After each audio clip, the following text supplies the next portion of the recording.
anyone that has comments for the good of the order to start us off? I don't know if this would be the place to request it, but I was wondering if we could, because we're not going to hear the applicant for the NUGA. They had a presentation, I was wondering if we could bring that to the council meeting. I'd like to know, or we might want to know what the updates are.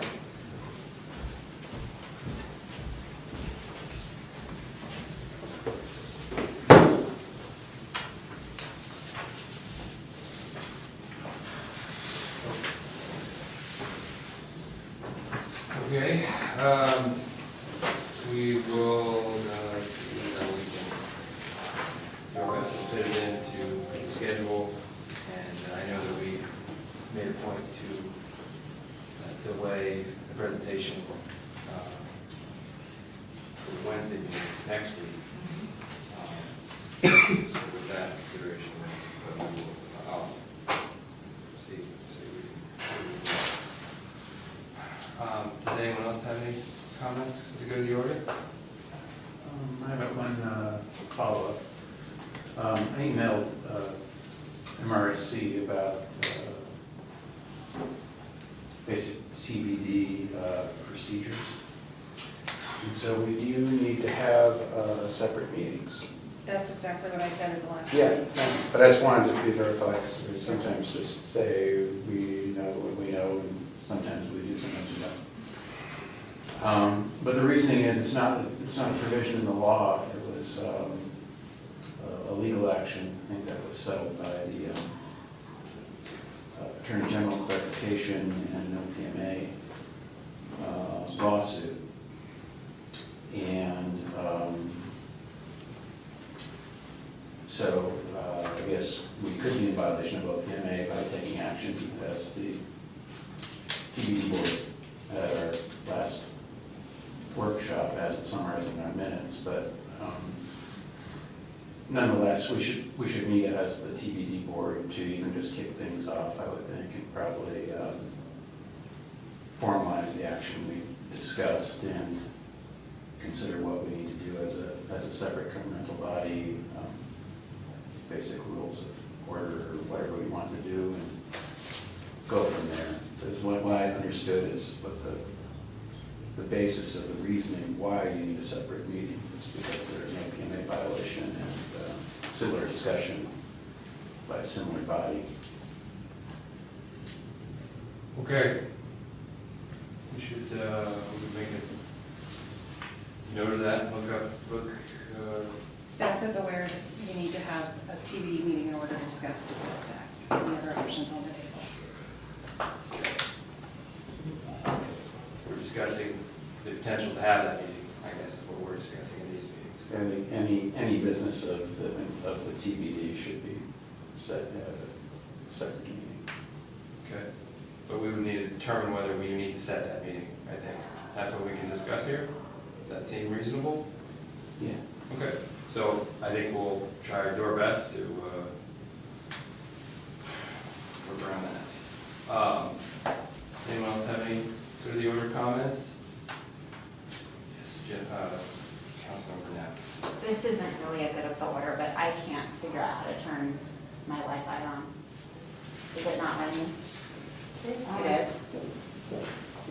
Yeah.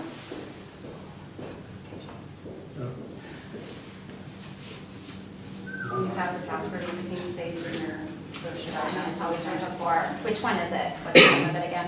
It's the MiFi, Verizon MiFi, and then a number after it. Yeah, it's not even showing up in my list. I don't want to waste time. That's weird. Did anyone else get connected? I'm not. Verizon Wi-Fi, yeah, maybe just turn the Wi-Fi off for a second. Yeah, it's not showing up in my list. I have seen it, and I am connected. You see it? Oh, I see it now. Somebody Yeah, I would just go connected. off, turn it off and on again. RSD also got a password for the school district, if that works for you. I still don't see the MiFi, so I might have to do that.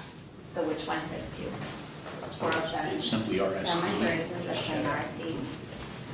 That's it. Here's the password for it.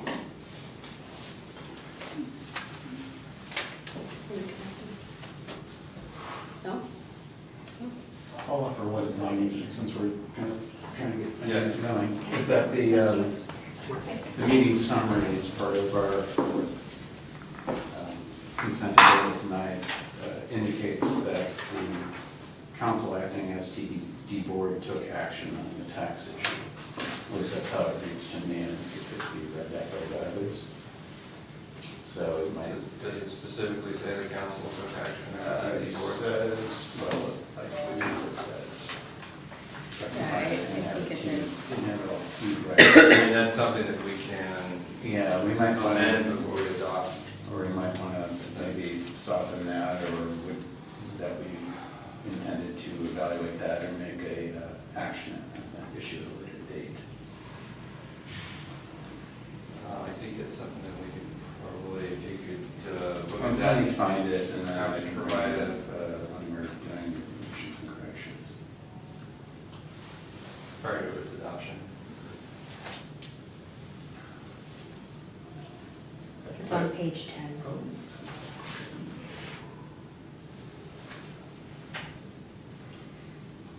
Council opted to propose a sales tax option. The majority of the council opted to propose after discussion. So to me, in terms of considered, I mean, it could be construed as action.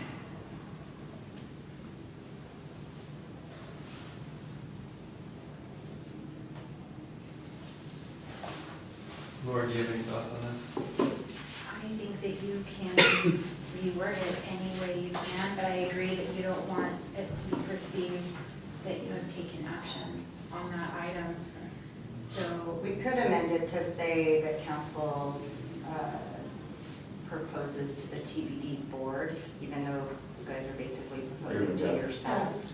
Defer to TBD board for Final future decision. action. Jason, could you make a point to? Yeah, I'll make a concise Yes. sentence. I appreciate that. Thank And can you forward, did you get an email from MRSC on that? In general, not. Because I did some research and Not it us. was a little bit cloudy for me, so if you got an email from MRSC, Yeah. I'd love to see it, because I can then forward it to you. It's still vague, but basically, keep yourself out of trouble, here's what Yeah. I think would be the kind of Mhm, thing. yeah. Yeah, I'll forward it to you. I'll forward it to everybody. Thank you. Okay, and I guess that'll be a distinction we'll need to think about as we discuss this more. So you, typically what communities do is they'll convene their TBD typically before a council meeting for like 30 minutes and then do their regular business. So you could do it at like from 6:30 to 7 or from 7 to 7:30. If we're going to discuss that issue.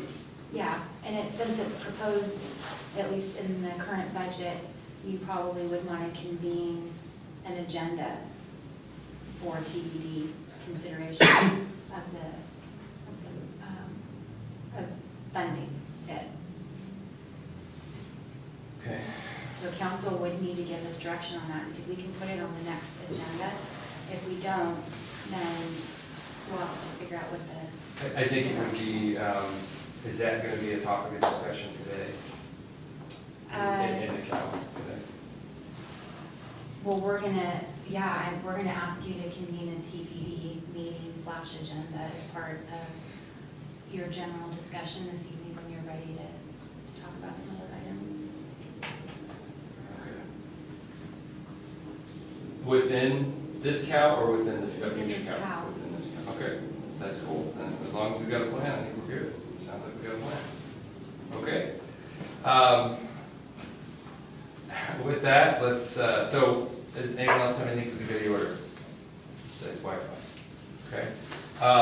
I asked to crowbar in a little bit of time to touch base with council about general budget discussions. Are we, is there any general items that feel we're not getting to, or issues with the process in terms of our side of things? Or are there any additional thoughts on the legislative budget that people will add or interject? Jason?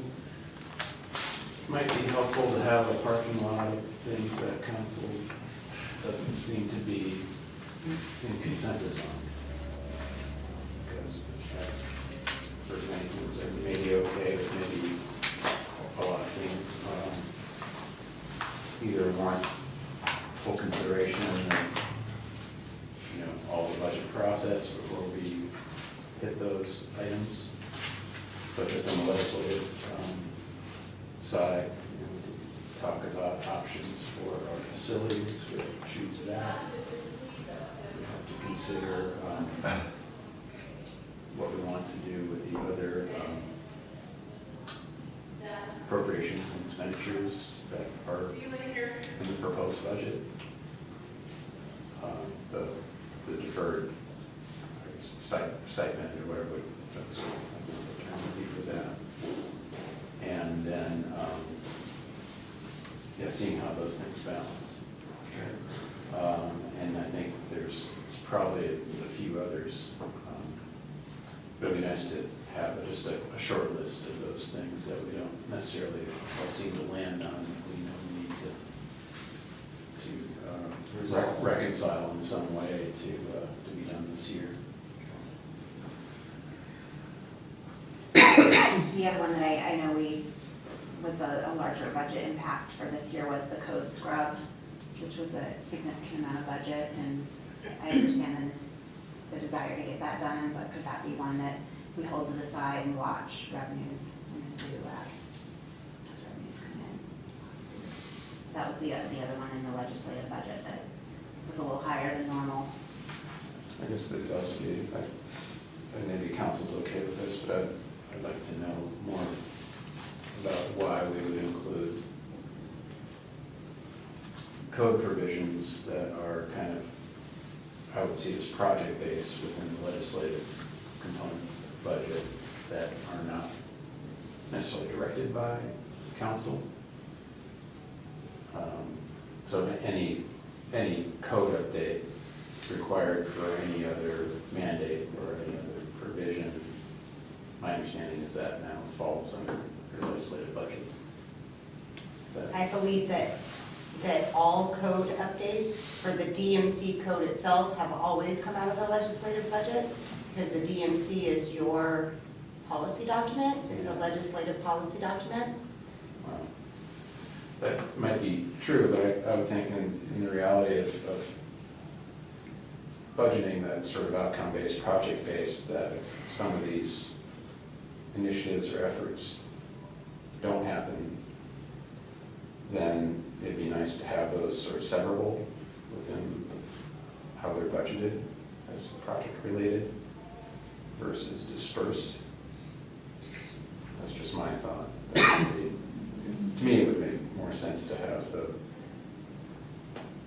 code updates as an aspect of other mandates or policy process or need be tied to those projects. I guess it would depend on the code update. Yeah, There's a lot of code updates that depend on it. are general fund or general citywide. So the majority of the code update costs this year were to update the zoning code. Mhm.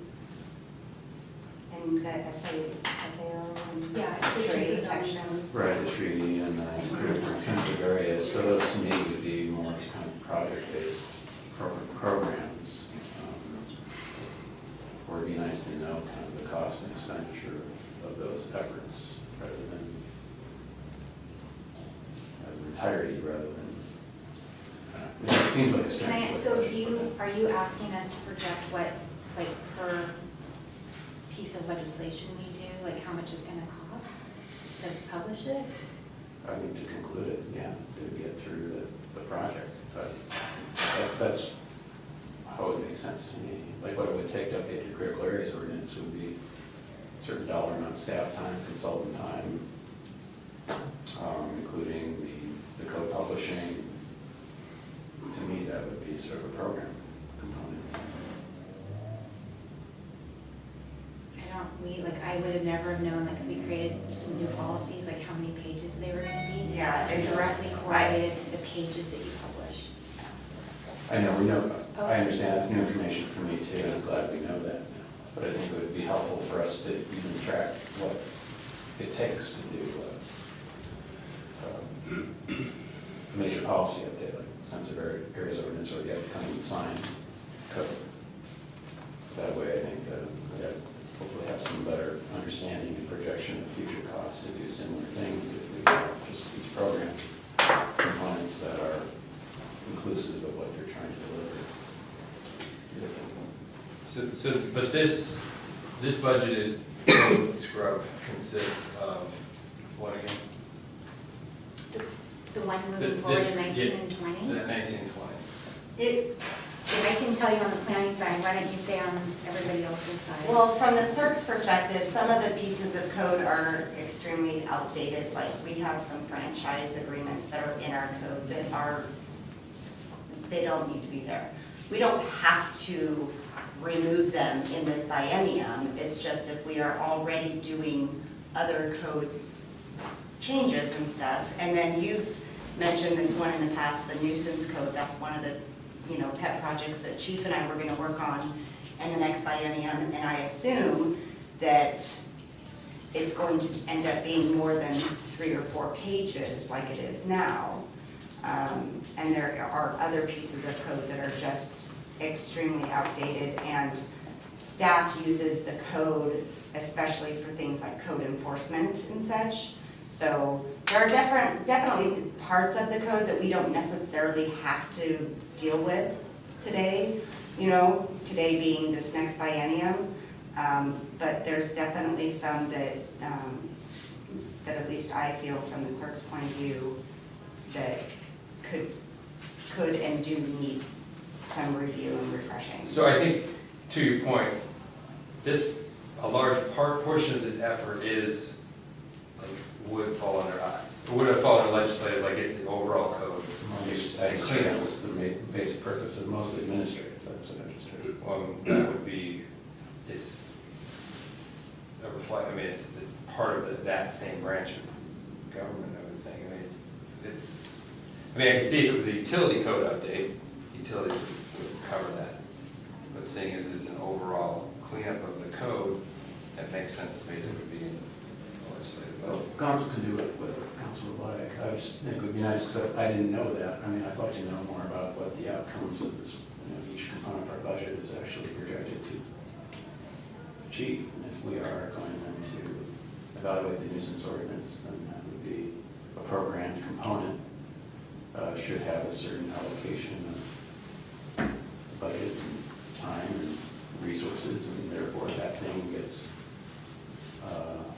done. We know it's done and was budgeted for, and if it doesn't get done, then we shouldn't be allocating, then we should have those resources left over if it doesn't get done. Yeah, the nuisance code definitely is, I could see it being a subset of something outside of a code scrub, I guess. And then that's an effort of a code for a legislative purpose. It's a project, basically, that Yeah. can have an allocation of resources and dollars too. That makes sense. Yes. I was gonna mention that we Mayor also, Bachman. thank you. I was gonna mention that as we're updating HR policies and actually instituting them and getting the personnel policy in place, a critical piece that we have to do a code scrub on as soon as that's done is some of the HR stuff that's in our code. It's been recommended that it not be in our code by legal staff multiple times, and we need to get that out as soon as we get the employee manual done.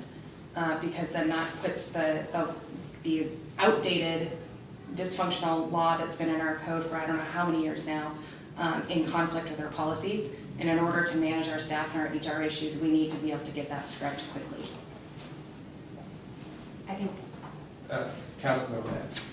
to both their points, I think what would be helpful is looking at that number is pretty big for the biennium, and if you look at 2017-18, we're maybe close to like 13,000 versus the 24,000, and in the last couple of years, we've put in a lot of code. We had the comprehensive plan update.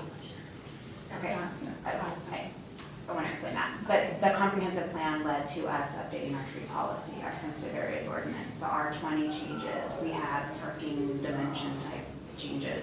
It was pretty invasive what came out. of that policy change. And so I'm just wondering how we arrived at the 24,000, and like Jason said, if we could break it out into what sounds like is mandated versus what is a nice to have, let's clean up random pages on the code so that we can understand. Unpacking that number. So Yeah. this evening, the planning department will be going through its presentation on what code pieces it's proposing to change. So I think that might help. That would help. That That might might help, help, Okay. The I budget's think just it's- pretty tight right now. Yeah, I mean, and so- definitely, and I think that that's an informative conversation, because talking about, sounds like the HR issues, I mean, that's pretty important that we get that squared away. I know that's a big effort of administration, and we appreciate the necessity for those type of things, but I think informing that number would get us a lot better understanding of that. I have something separate, so That's fine. only after we're done with that. Yes. Are we done with that? Okay. Kind of going off of the parking lot idea of, there's a lot of questions going around, and especially now that our questions are getting directed to directors. I was wondering if it's possible to do something in the OneDrive, maybe a document with questions that have been asked, and I can already Okay. answer that. So I think if I can't remember, maybe I said it inside instead of my outside voice last week. But we're creating an errata sheet that goes through and documents the Q&A. We're going to start working on that document towards the middle of this week, and then we will put it up on the OneDrive.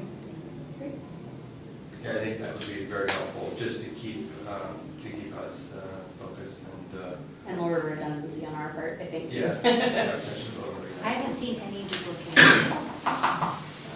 that, That's what we're doing. So would this be the time where we bring up some questions about certain items in the budget that, In the legislative. yeah, Budget? well, not legislative, it's in the general fund? Well, I think, What do we want? I kind of started pushing for this prior to our public works meeting. I think we were very productive, and I think the forum was worked out well in terms of getting questions out when the presentation was occurring. I think now would be a time if you had some thoughts on police, that would be appropriate now, just because we didn't really, we didn't have, that was the one thing where we didn't really jump out there. But this would definitely be a time where if you had some things you wanted to get out there, or that would be. Well, I guess it goes back because we had for Public Works and their presentation, so, and streets. Okay. So I just was wondering, because we have the 20,000 set aside for the two groups over by and I was just wondering, because everything is so tight and we're deferring maintenance and there's zero in the streets fund, if we should not be offering that 20,000 and dispensing it over to the Public Works side of the budget for those things that are not getting funded. And I would say that as council, to show our support for those two agencies, that we could make our project donations to them, which would still be a strong voice, showing support and action, as well as volunteering for those agencies. Are also valuable contributions that they can use for the grant funding requests. Personally, I support it if we can, so I like to kind of hear everything, come down to some final meetings. I think that's a good thing to put on the list of stuff we need to seal the deal on. Someone personally who's volunteered for those nonprofits and made a lot of personal donations from them. I know that they can build on dollars that are programmatic dollars in budget, and they can use those to match grants and do other things and build on. And anyway, I won't get into the merits of what they all do, but I know even just logistically in terms of their budgeting, that those dollars are returned far over what the program provides. So, as in years past, when we couldn't support those groups, we didn't. But I think it's just another thing on our placeholder that we can get to in our last analysis and voting. Okay.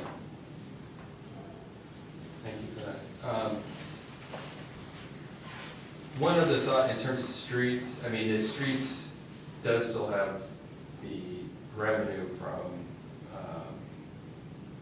the gas tax, correct? And that's still a revenue source that goes to streets, correct? Yes, so, yes, but a lot of your cost of your streets program is in salaries. And so that takes up a lot of those dollars. So what has been happening for the last several years is that we're not necessarily funding operation and maintenance, with the exception of usually doing some grant dollars. When I went back and looked at the fund over the last 5 or so years, the money that we're putting in is like in $20,000 or $40,000 increments, in some years none if we don't have a TID grant. So what we looked at was funding the TBD, however the board decides if it wants to fund that, and to try and put that as matching dollars for grants, and then for some modest amount of money that may not really be consistent with the pavement management program, but at least starts us and gives us a start in doing that. I was reminded today by Public Works that they had asked for more money than what administration had put in there. And so what we had said is we were trying to match up what we thought we could get potentially out of the TBD over the biennium. And so when we looked at what the requests were, since they've done the PMP, we're probably about 600,000 in the rears in their opinion of what we're not funding the streets program by. So essentially what happens is the general fund subsidizes the streets program, which is normal in other communities, and then your fuel taxes obviously help support the program as well.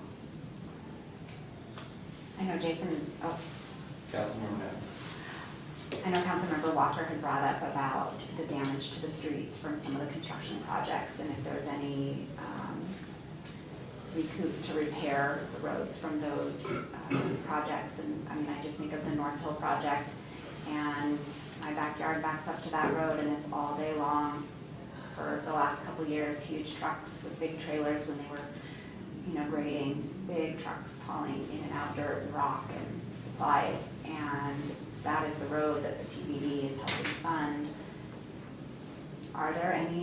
Is there any way we can let North Hill know that they have cost, that road, part of the reason it's so degraded is that project? Because they have to come in through Baton, they can't come up the other roads. So my understanding is they've actually had to make some repairs to Baton Road. For every project, they're given a truck route so that they don't, so they're not kind of all over the place for multiple reasons. But they're given a truck route, and then my understanding, but I'll need to confirm this, is that we evaluate that truck route before a project starts, and then look at it at the end of the day, but I need to confirm that. And then an item that Councilmember Walker asked us to look at, which it's on our list of things to do, is to look, for example, at the city of Kirkland and the city of Bothell. They have a clear and grade permit, and they charge, I don't want to call it a tonnage fee, but essentially a fee that then will help support the streets program. So that's one of the items that we're looking at. So what you're saying is that at this time, there would be no way to go back to the North Hill development and say, this road now needs extreme repairs, and we would like you to share. Not that I know of. My understanding would be like, if a truck, breaks a light post, that's gonna be something they're gonna, be responsible to take care of, but general wear and tear of the road, it's pretty hard to quantify. When they were doing the construction of, I'll call it their large clearing grade, and they have a lot of heavy equipment out there, they were, I'll say, resting as they were going into the project, and they did some damage that was brought to our attention. And so I don't know if the repairs have been done or if they're going to need to be repaired. I'd have to ask Public Works, but I do remember hearing that conversation probably 2 years ago at this time. They were staging along the gravel shoulder and Mayor Hockenpether. The other thing that we're looking at is when we renegotiate or to go out in an RFP for our solid waste contract, is looking at fees for those large trucks as well. So that's one way we can recoup money a little bit. And those trucks are actually in our community a lot more than the construction trucks, and they're long-term and permanent. So that's one thing that we're exploring, researching right now. Are you speaking of the waste management trucks or other solid waste removal for construction? Those should fall under like the heavy truck fee or a grading fee. This is specific to garbage trucks and whoever hauls their service. That's the tonnage fee, right? Other cities do it, but, to be clear, then that can pass on to the ratepayer. Yes, that's the thing. Right. But it is, I don't know about that. it is specific to Duval citizens and businesses, so you can probably find the nexus. But it is a way to generate money for roads. But I just thought that if there's a way that we can generate some funding through, I just thought the grading permit fees, it's just, I know it's a fee other cities charge, maybe there's a different way to do it. That could be something attributable to the construction wear and tear that happens. So I appreciate the options.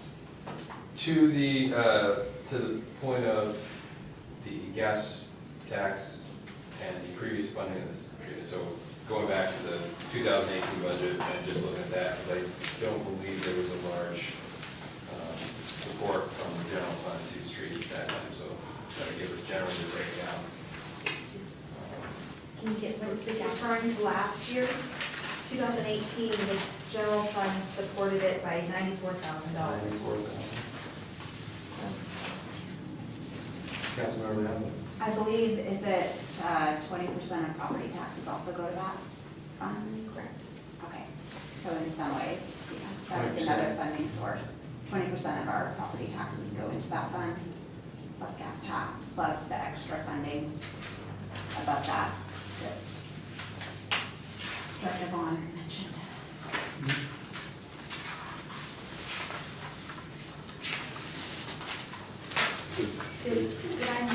Was there a question around What gas tax? Can you just tell us what the gas tax? I'm just looking at what's the bulk, what's the revenue, I'm not sure if this, okay, I'm gonna cover the table. The streets fund would be all the revenue that goes to the street fund. So the revenue for the gas tax is $322,212.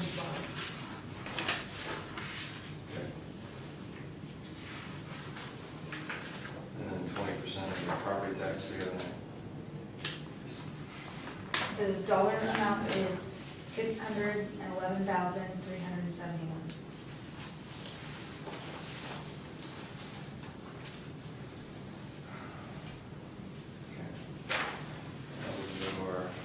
Can you tell us what our salary and benefit costs are? Table breakdown in here.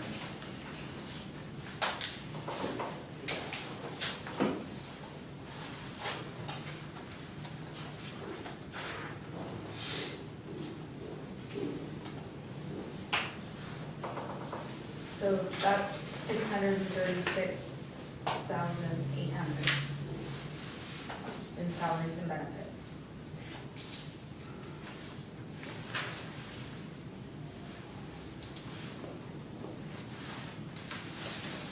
Good.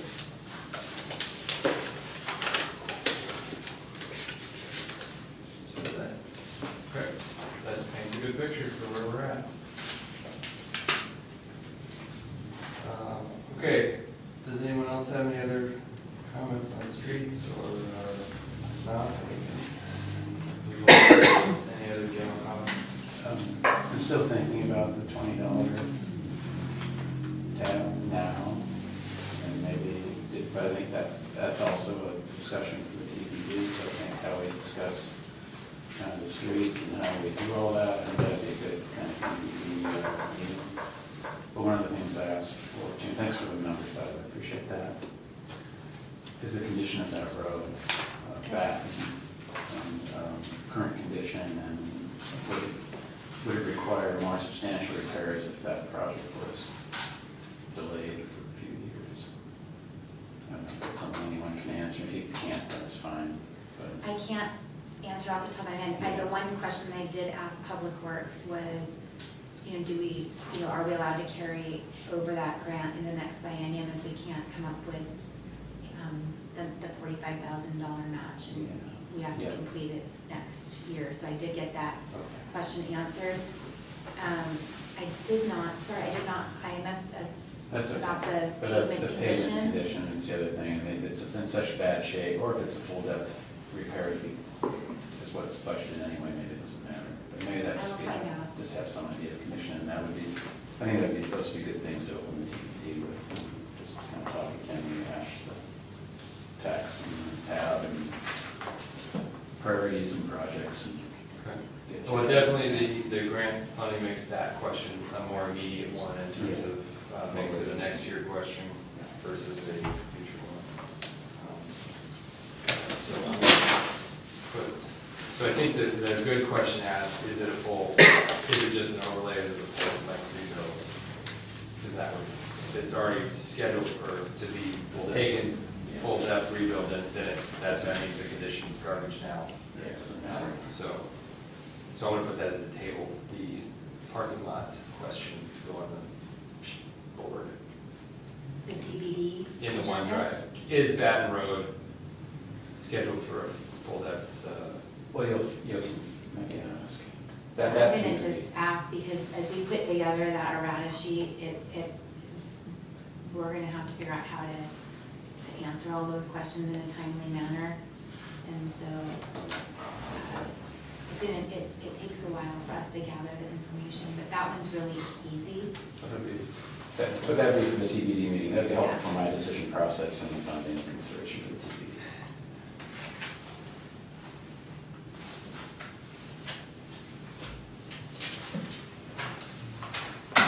So again, just to, so you have the asphalt matrix that's above the gravel, and so if you can get to it before it degrades to a certain degree, you can just take the first couple inches off and then you put the asphalt across the top. And if it degrades too far, then you have to go all the way back down to gravel and start over. And then that kind of results in some other requirements, but it's obviously more costly. So can I ask a question, did the PMP map get sent to city council? I did not, Okay, 'cause I know think that we received Public the, Works- I think we received the. It may have come the from road, somebody else. I believe we received the road report, that whole report. Because that'll have at least as of 2014 what the conditions of that road were. It was red, most of it, so it wasn't so good. Yeah, it doesn't surprise me. Alright. But I think that's another point to that, having that list, that keep us honest, and you're like, look, guys, we gave you the report, it's in the report. We could have just read the report, and that tells you that, I mean, that's fair too. No, that's not what that was. No, I'm just saying that, I'm saying that for our benefit, because Yeah, I think we've seen the report, it would make sense that that would be in the report, so I think that's totally fair. And that's why I think generally, it's not just like, hey, where's my? that's why I was asked, 'cause I wasn't sure that was like that needs to be on the errata sheet. It's, What am I looking at? so the description on that Baton Road does say reconstruction, and then the TIB grant piece says rehabilitation project, which would lead me to believe it's not an overlay. Okay. Why do you think that? So. I do know it's not an overlay, but I don't know what the terminology is, so I don't want to say something that's not Right. correct. I'm just wondering if it matters, or if it's so far gone and needs to be fully repaired in another year or two. Yeah, I don't know, I think to some extent, the pressing idea is that there's grant funding that we're gonna have to figure out a way to get at, and that we're not gonna be able to get around that, and what's the grant amount for us? It's 400. Oh, Go ahead. The grant amount is $385,000. Yeah, I mean, we're not gonna Losing the grant. figure out a way to not, I mean, we're not gonna, that would be, it would seem irresponsible if we didn't figure out a way to get that to happen, so. And that's really the more, I think we should focus on, but anyway. So, streets, Baton, any other comments or thoughts on streets? Any other general budgetary issues you guys want to bring up that, you know, in the midst of the process that we're in, and things to make it better or help everyone, including ourselves? So is this the best time to talk about whether we should continue to have our meetings here, or? This would be an opportunity to discuss that, yeah. Okay. I've been I've had some thoughts on this, and I thought I'd just throw these thoughts out there. I asked for how much it costs for the large room and how much we're paying for this room. And the large room costs about $6,600 a year. And this room costs us about, plus the overtime of paying for the janitor, costs us about $1,600 or $1,300 a year for this room. So I don't know if we're trying to save money, if we want to consider keeping the main meeting there and moving our CAL meeting somewhere else, in one of our other buildings, or just wanted to throw that out there. And if we started our regular meetings an hour early, we wouldn't have to spend so much on janitor, because that costs about $45 an hour. So I just thought I'd throw those ideas out there. I don't know how you guys feel about keeping it here or moving the meeting down to the visitor center. So we actually discussed that at staff level too, and I think maybe Jody's best to talk on that subject because of the work she has to put in moving equipment from one building to another. If we had our cows at the DDC, the biggest thing is the setup and cleanup. Not so much the setup wouldn't really actually be much more than what I do here. The cleanup would be a little bit more complicated because we would have to stop our cow meetings at a minimum of 15 minutes prior to what you guys do now, in order for us to even just get here and get set up, because I still have to set up the room out there to make it ready for us. Not much, but enough that it takes at least 15 minutes to do. So unless we had two different clerks, you know, one or somebody that couldn't finish the meeting down there so that I could come up here early enough to get you guys ready to start right at 7. And then the other thing is that the DVC is used at 7 o'clock in the morning by the Rotary every morning. So depending on how we decide to do our layout and everything, may require me to go back down to the DVC after the council meeting to bring it back down, which you may not be paying custodial overtime here, but you'd be paying for my overtime to do that. So it's kind of, I mean, and selfishly, I like this area, but this is not, you know, it's your guys' meeting and your guys' budget. So I'll do whatever you guys decide to do, and we'll just roll with The it. meetings go down there, is there going to be extra work for you as well? If the full meetings go back down there, essentially setting it up depends on how we want to do the CAL versus the council. For those of you that ever attended meetings in our old locations, we would have the CALs similar to this, and then we would have to spend about 10 or 15 minutes before the meeting started to open it up dais style, move the chairs around for the audience, you know, that kind of thing.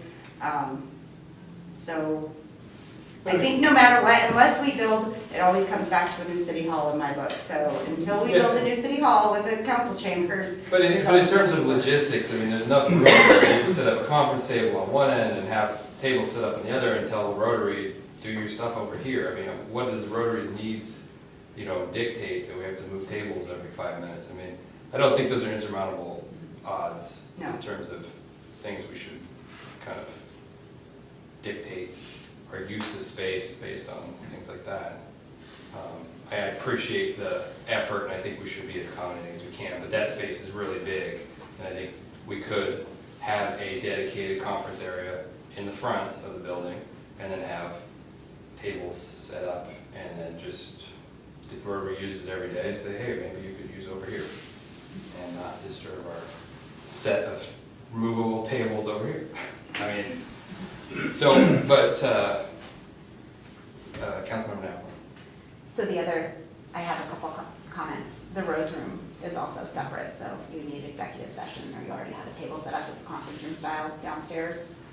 You could have one upstairs, one downstairs. The other thing I wanted to bring up is, I don't know if we've had any conversations recently with the school district, but the main room is $260 for each evening. And our council members our council meetings, the main portion of it when we're using that, usually are 2 hours or less unless there's, something that makes us go longer. And just kind of looking at, I'm not really sure how that amount was set. The Performing Arts Center at the high school was $40 an hour. And the main assembly hall is about $40 an hour. And so if our average council meeting is a couple hours, we're paying $130 an hour for the main room. So I don't know if there's ever been a discussion with the school district of how they came about that pricing, and if they try to cost recover, if they re-looked at it compared to their other rentals that maybe. I know a portion of the cost, and I think it's $60 per meeting. I think it's the $60 is the use of their equipment, their microphones and their recording system. Because I think if we didn't use that, it might only be $200. But the whole point of us coming here was to make it more interactive with the audience and easier to hear and stuff. So that's why we wanted to use their equipment. So we're still at, even if we subtract off the $60, we're still at $100 an hour for the room? Depending on the it just meeting, depends on our so- meeting length and stuff, so. So I don't know if that's something that we could have a conversation with the school district about. I'm guessing they don't want to lose us as, possibly, I don't know, maybe they wouldn't want to lose the income from that, and they'd be willing to talk about a different rate, possibly. But I'm just trying to understand how they came about that price when you can rent the Performing Arts Center for $40 an hour, or the Assembly Hall for, significantly less. So I'm not sure. We tried the assembly hall once. Right. It was a big meeting. No, this is ideal, I agree, but I'm trying to understand how they came about their I don't know. I pricing. know it took a long time historically for us to work up to this place and ask and build trust and finally get the opportunity to try a few things we knew wouldn't work, like the assembly hall meeting, and then work our way up here. So I think it's been really good for the community to have a professional place where we can all have our meetings and be more professional in what we're doing. I think it helps city staff immensely too in their presentations, and having a setting that is made for this type of business to happen. It's also a facility we don't need to own and maintain and operate. If the roof leaks, it's not our roof, and plumbing doesn't work, it's not our plumbing.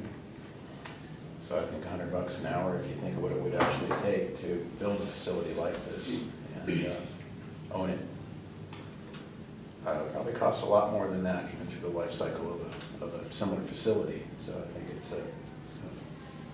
it's great that the school district is letting us use it, and I think for what our public gets out of it, and what staff achieves out of it, and what we get out of it is just, I think, better communication. I think it's worthwhile.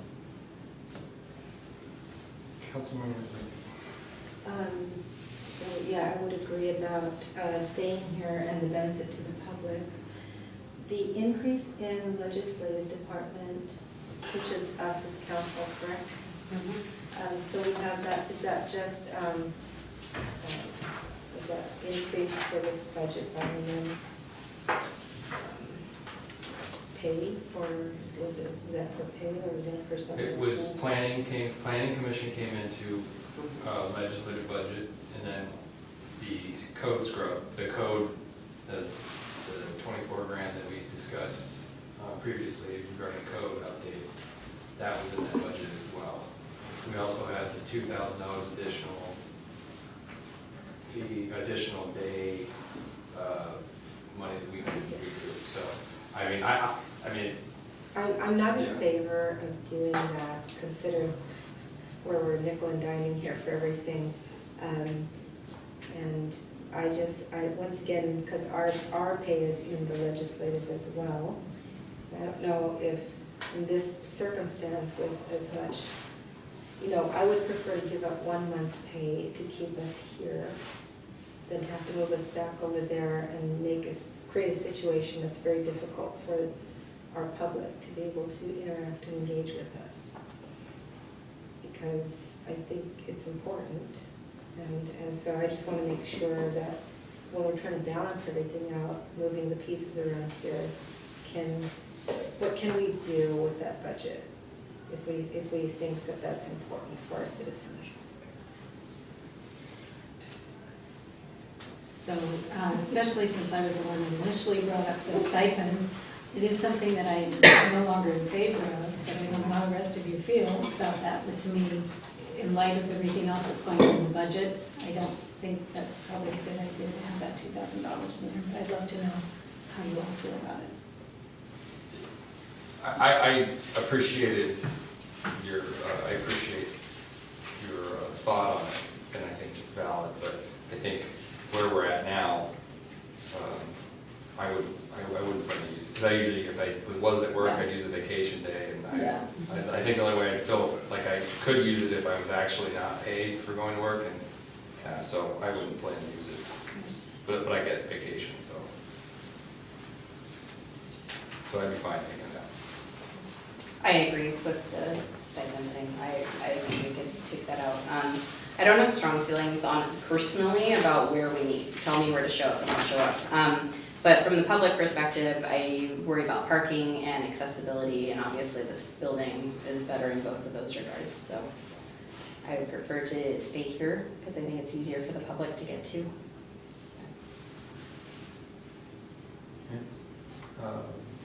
Councilwoman Apple, do you have any thoughts about the stipend? It's just $2,000, so we should probably be quick about what we think about it.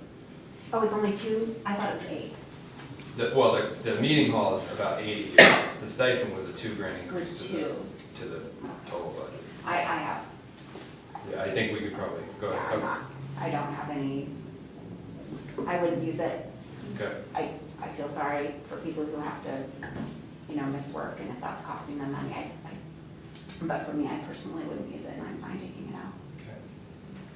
Yeah, likewise, I wouldn't use it, but if it meant an unemployment reality for someone, then maybe that would persuade me, but I think right now, what I'm hearing is that we can all kind of give that up.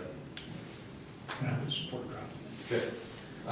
Yeah, I think it's another right. If someone gets a situation where they're in dire straits and it's not budgeted, but we could probably later in the year figure it out. So we'll figure something out. Some other ideas. But I think my thought on the council chambers is that we currently do own other buildings, and if we didn't have any other options, I think it would be one thing to not meet to meet here, because I like the idea too. Yeah, this is a crazy nice facility, and it seems like we've used shared use, but having other spaces that we could use that we have to maintain regardless of whether we use it or not seems prudent. And although $8,000 is not going to be a huge difference, it means something. So it's $8,000 over each year that we could spend on a building we own. So that's kind of where I'm at with it. But I do appreciate the fact that, it sounded like it was quite a Herculean effort to get this partnership going and in place. So I guess we should just take it into consideration with the whole conversation of facilities that we need to have, and whether we rent council chambers or otherwise. But I think that the Duval Visitor Center would be sufficient. So, all right. I have one other idea about Yes. legislative budget, just trying to get things to balance one fragment at a time. But there also would be, over the biennium, 4,000 for training, 4,000 for travel, if I'm reading this right. And I don't know if all those other things, how they're fragmented into other aspects of projects or administrative need. But at least the travel and training, I would think, would be related directly to legislative body. And if you tell me that's correct, they are, okay. Like I say, I think it's very important that you council members get training, go to an AWC convention, you know, try to understand all of the other things you can do to get more training and all the other things around you and have a good initiation into that. But it's always been my thought, and this is what I did, is that after that, I just basically paid for that myself because it interested me. I didn't expect to ask the city to pay for those things on an ongoing basis. They did kind of periodically, but infrequently. I mean, that would be another place that there's $8,000 That was need to balance. for the whole biennium, 4 grand for the whole? There's 4 in each, 4,000 in travel, 4,000 in training. So, well, it's professional services. I don't know. I think that's for calling in folks to the, having somebody come in and.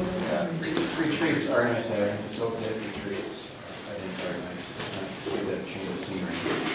Seems like a lot though, I mean, it's $3,000 per retreat, we have a pretty nice retreat for $3,000. That's for the body, for 2 years. Right? Yeah, for 2 years, depending on how many retreats you want. We should have 2 a year, actually. Anyway, I would just say, I didn't maybe a term there for a time and kind of look for numbers and propose maybe a balanced budget proposal. Just leave it with that. Good. Zane, I guess.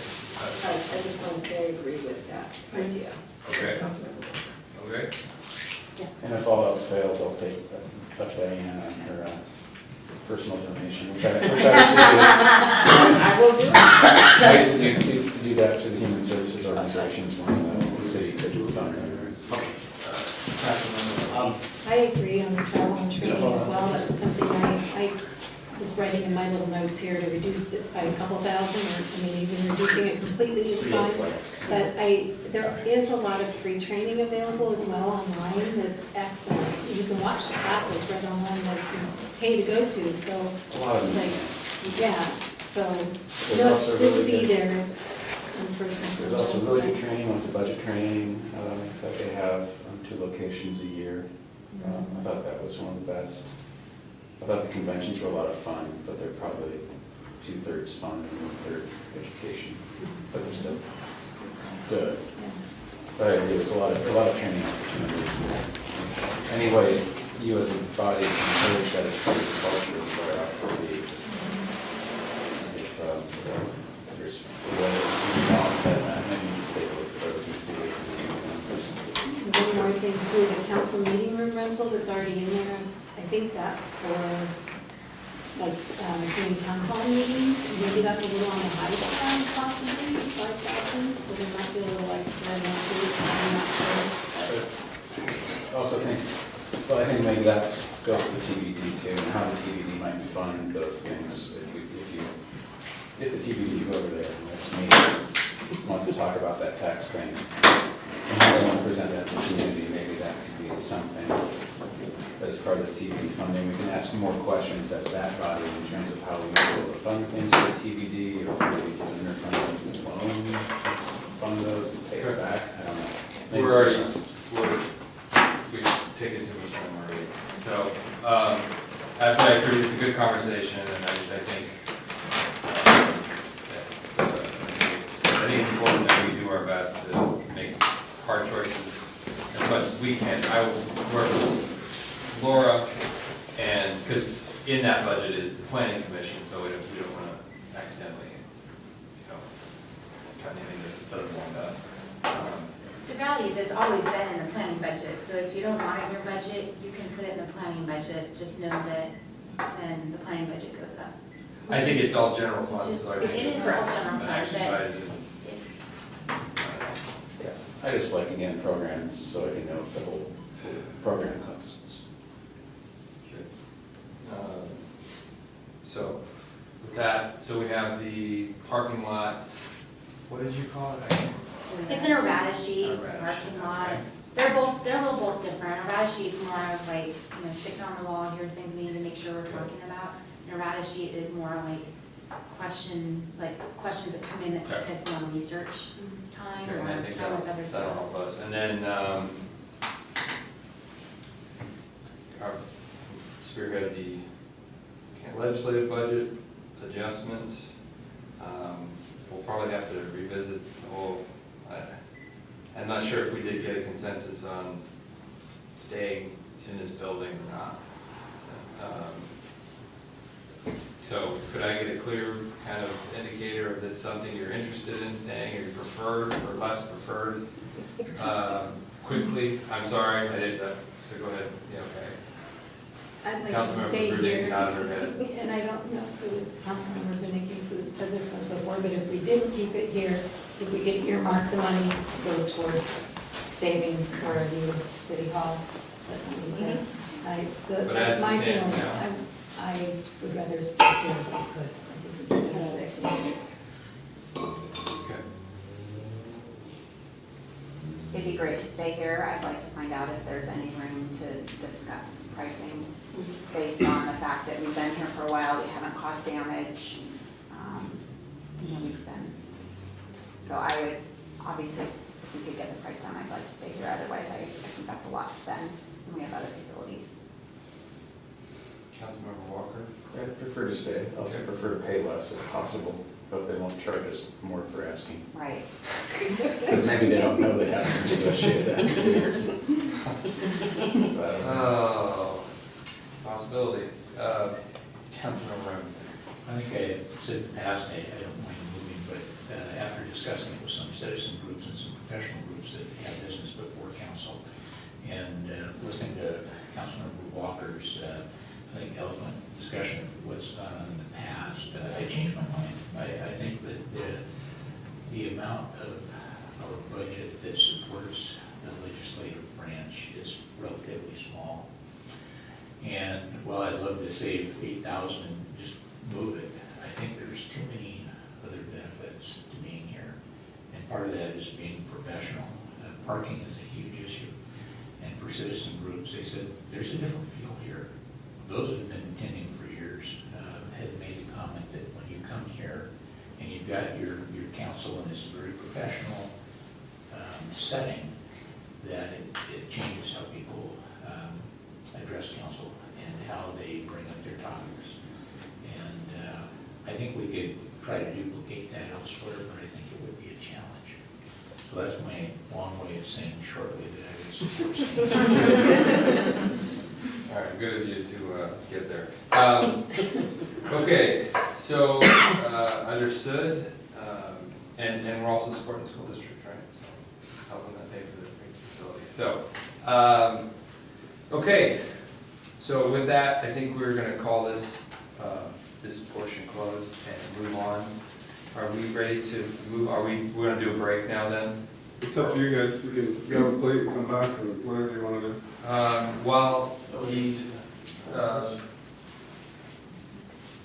Thomas sets up, can you set up while we just do that and we can kind of keep rolling? Yes, I do have one question though. Yes. We also, we're gonna do an exercise with council on a dot exercise on revenues.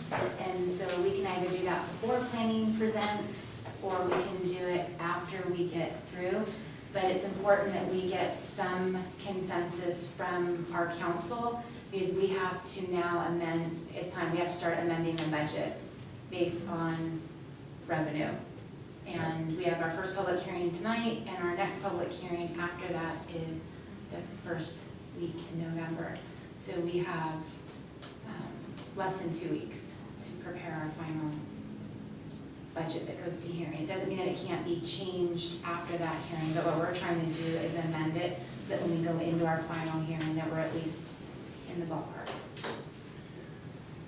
Councilmember Knapp. My only concern is, are we being asked to put a dot on our preference before council has discussed it? I'd like to hear what my other council members. No, you can Feel discuss how they it, feel. absolutely, discuss it, Okay. ask us questions. Okay. Yeah, it's not for us to just pass around and ask you to put a dot there right now. I mean, Okay. you guys need to discuss them. We're just asking at the end of the day to put a dot somewhere so that we can count up the dots and then either keep going in a direction or back up for a direction and then figure out how to either fund it or come back and then ask council for assistance. Just to reiterate what I understand you're asking, my understanding is you need to retool the budget based upon council preference of revenues. Is that right? Okay, and so to do that, you'll need to know how council feels about certain things, probably the property tax and or utility tax.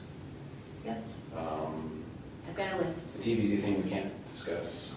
Correct, but what we want to do though is at the next, not today's council meeting, but the one forward, bring that exercise back, talk about the TBD, moving it forward, and then asking you, are we going to move forward with a tab, a tax?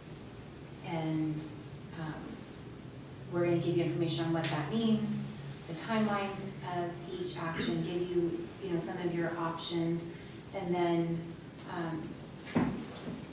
try to figure out how do we, can we still budget what we have in there without a TBD?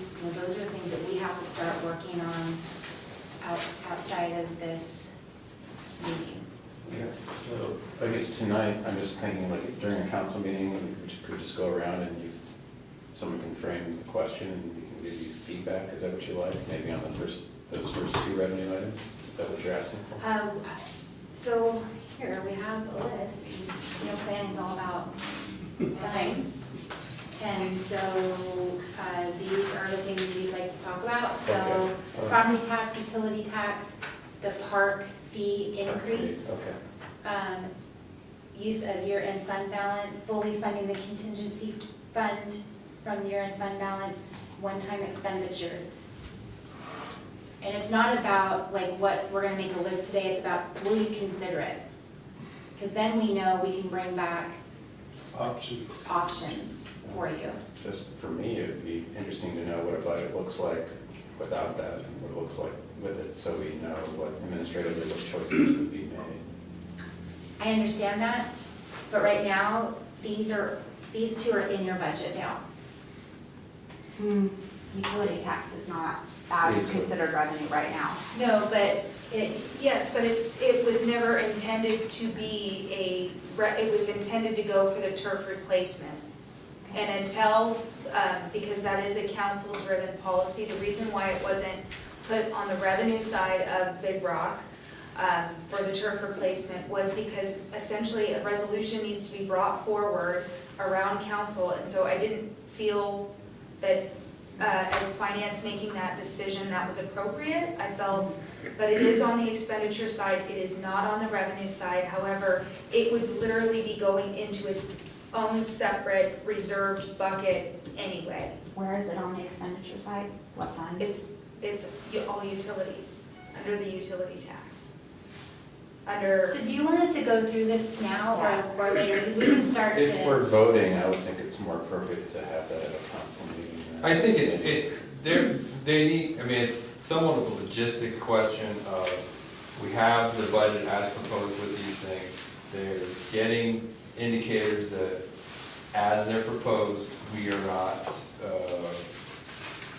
in agreement or not so it's a way that they can proceed with a second draft of the budget and then see if that subsequent draft is acceptable to us. But without, I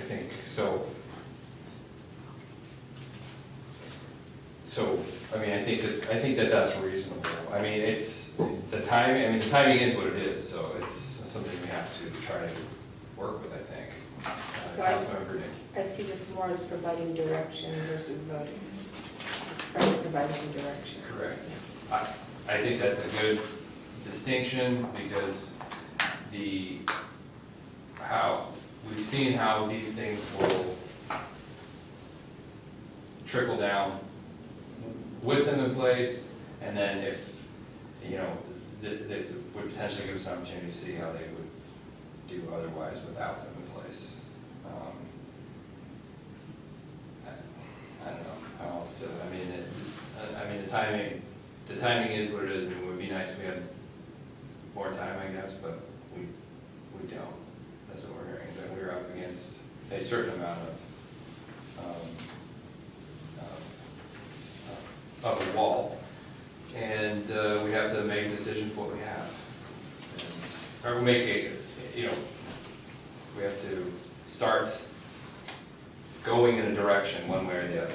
And it doesn't mean we're necessarily gonna have to stay there, but I mean, I think it's fair to give additional guidance if we're not liking certain parts of the existing budget.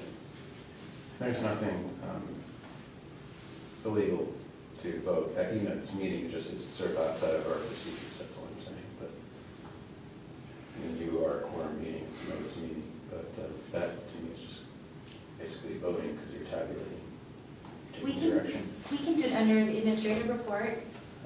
Anyway, I mean, that's just a thing. But I would defer, truthfully, in terms of the process, I would defer to more experienced council members in terms of what's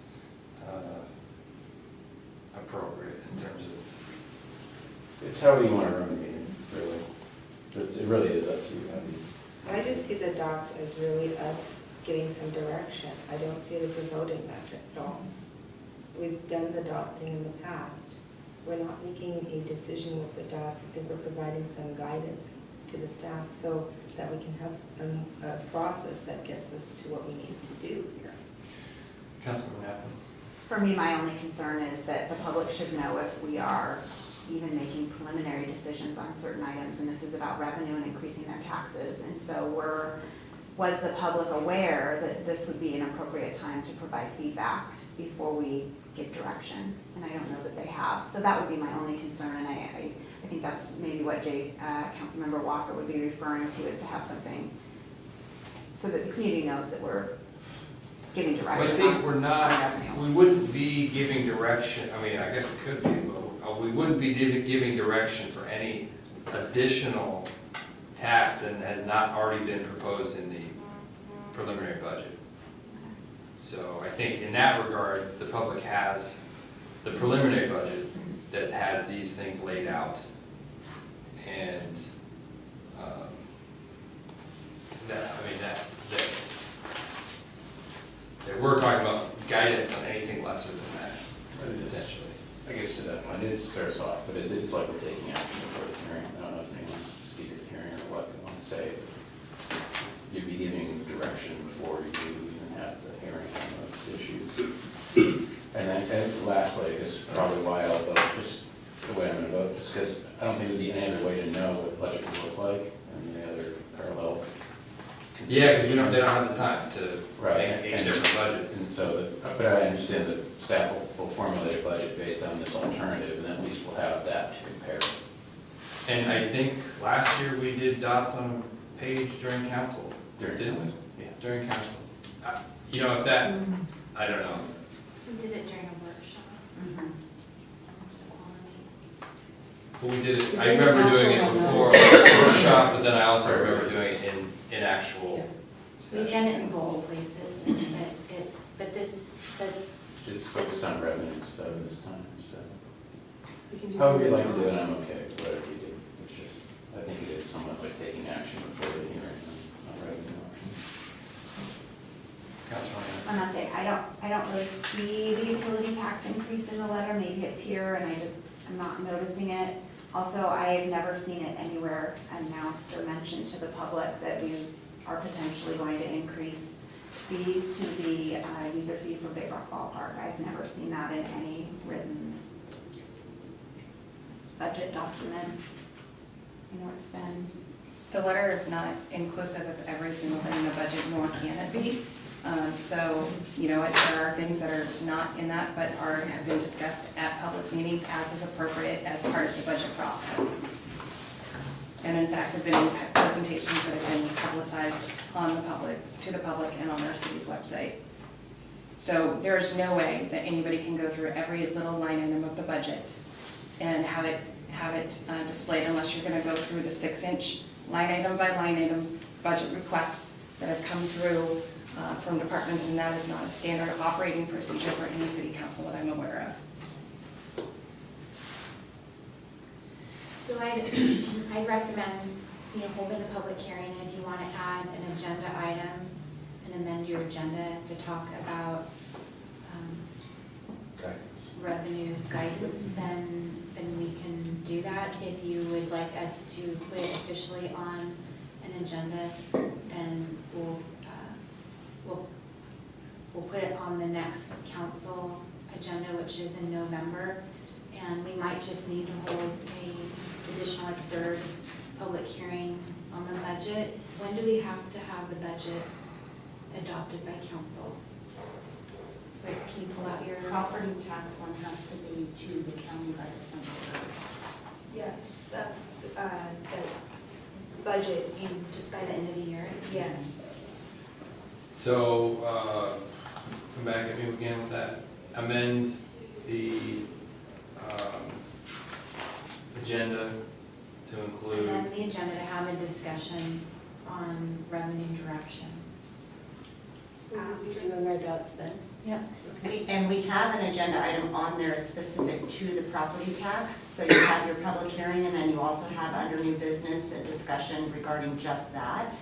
So I'm not sure where on the agenda, I want to think about where you want to Does that put that discussion. feel any better? Yeah, too? that would be fine. Well, I'm fine either way. I think it's more procedurally better that way. Okay. Councilmember Napoli, any thoughts? I'll let everyone else decide. I shared my opinion, so. Okay, so your concern lies in that we haven't given enough notice in terms of other revenue sources. I think it's pretty clear that we're going to be talking about and having a public hearing about the 1% property tax increase. Mhm. I don't think anyone in the community knows, based on the public hearing documents of the budget, that we are considering a 1% utility tax increase, or that we're talking about increasing user fees on Big Rock Ballpark. And I think if the community knew we were considering those things, we might have had some feedback. But I haven't seen in writing anything within what has been presented in the budget that shows that. So, but, I mean, I once again, I'm new on council, so if this feels like something that I mean, I is think though- acceptable, then I will concede to what everyone else feels comfortable with. Okay. Well, I mean, I do know, I'm not sure the ball field one definitely seemed like a more recent kind of thing that's come up. But I could have sworn there was something about the 1% utility tax increase in the fields. I know that's at least been discussed in meetings prior, since the It's first. in the public press release that went out to council and all city staff and to the newspapers. Okay. I think that's fair. Okay. And then one item that's new that we'd like to talk about is the year-end fund balance and fully funding contingency. And we have that prepared because we haven't been fully funding contingency post-recession. And then talking about what our reserve policy is. And then is there a willingness to use year-end fund balance for one-time fund items? Or if you want to take those dollars and put them somewhere else. But right now, you just have a really large excess because we've been bringing in more revenue over the last couple of years for whether it's sales tax Okay. or development revenue, and then also departments under expending their budget. So what happens at the end of the year, it just rolls over, but we don't ever assume that we're going to use that for the next budget. So there's just, you're well over your reserve requirement. I think that's a good discussion to have, and that makes sense. Does anyone have any comments about that issue coming up? So I think that'll be part of this amended agenda item volunteers to put that up there, I guess I will figure that out. Okay, so I guess that answers that question. And we'll prep our stuff and you guys get. Yes, Councilman Remington, did you have anything to add to that, to this conversation? Okay, all right, thank you. And then we will take a break for a couple minutes and we'll jump into planning.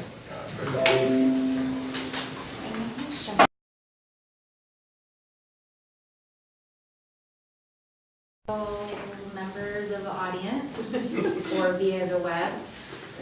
Tonight, we're going to talk about the planning department budget. We were going to include building, but we're still working on some additional information that we've asked them to do so that we can prep that for next week. So we'll just talk about planning budget this evening for this presentation. And so, as you know, there's 3 of us in our department. Obviously myself, Troy Davis, who's our senior planner, and Diana Hart, who's our administrative, and technically under the budget, it's administrative 3. But she does a lot more than just administrative work. She's also trying to work on some legislative items. She also works for the mayor and whoever your future city administrator is. But she does support the planning department by 50%, and then 50% to administration and the mayor's office.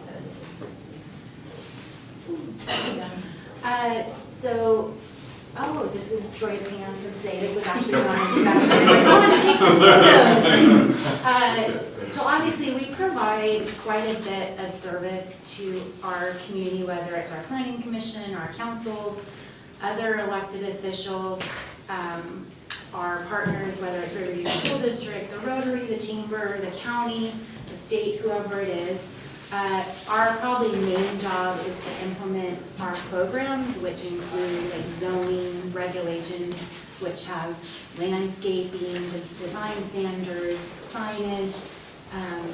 The big pieces are probably critical areas, shoreline, floodplain, obviously our comprehensive plan, our watershed plan, and even we have to do records management as well. You know that we do staff the planning commission and obviously council, advisory committees, and we attend and chair regional advisory committees as well. So we're a pretty small but mighty department. We do quite a bit of inspections. We do grant writing and management, regulation management, community and business outreach, regional coordination as well. It does take up a good amount of time in general. I think there's always a misnomer that planning is only busy when you have development, and that is definitely not the case in general, because we have to keep a lot of policies updated. And with a growing community, there are always conflicts within the community that require even potentially code enforcement. We also have to coordinate with other departments on policy and projects. So an example of this year is we completed a stormwater update. So we sat on the advisory committee for that. And this next year, we'll be sitting on the advisory committee for the water comp plan improvement. And then we also do all of their project permitting as well for other departments. And then of course, just assisting community organizations. So we always just want to kind of give you the numbers. That's technically, Cabo is part of our team occasionally on Friday. My position for the first time is being split temporarily for this biennium as 0.8 FTE as the planning director, and then 0.2 is in administrative. And then obviously Troy is 1 FTE. And our administrative assistant is half an FTE. This just gives you a breakout going back and looking since 2005. We've fluctuated a little bit. We look only smaller this year because a portion of my job is now placed in a different general fund item. So in general, we take up about 7% of the general fund. The majority of, obviously, our resources are to salaries, wages, and benefits. We also have modest grouping of supplies usually. For example, one of the items that we bought this year was that level, because when we go out, we have to make sure that we have a 3-to-1 grade in our landscape slopes, 4-to-1 for grass areas, and a lot of times the developer would have a disagreement with us in the field, so we finally just ordered one, and then we go out and we're like, okay, here's what it says. And so we have a lot better success now, so that was a really inexpensive, under $100 piece of equipment that helps us enforce our landscape standards. We also have, obviously, services that we look at, intergovernmental, and then we typically don't look at capital. So our budget, it does fluctuate from year to year. Our biennium budget is at about 806 as proposed. It doesn't include some of the typical projects that we would be working on, like park trails and open space plan. Some of the bigger ticket items that we've done historically have been like the watershed plan, which is, a $200,000 project, or even completing the critical areas, some of the zoning code updates over last year. And even in going into this year, we completed them. We spent a couple $100,000 doing that as well. So the services, does that include the pass-through costs for Yes. third-party review? You know what, let me just make sure, I don't have, no, I need the sheet. So for services, if you can pull that, up. It includes, I just want to make sure before I answer the question. I need the sheets. Professional, the services is under professional service, that Yeah. whole, all of that. Okay, so professional services includes, can you get out the sheet though for 504100? So it includes advertising, communication, and postage, travel, miscellaneous professional services, and training. I'm gonna look up, and I'm on page 9 of your budget if you want to go to that.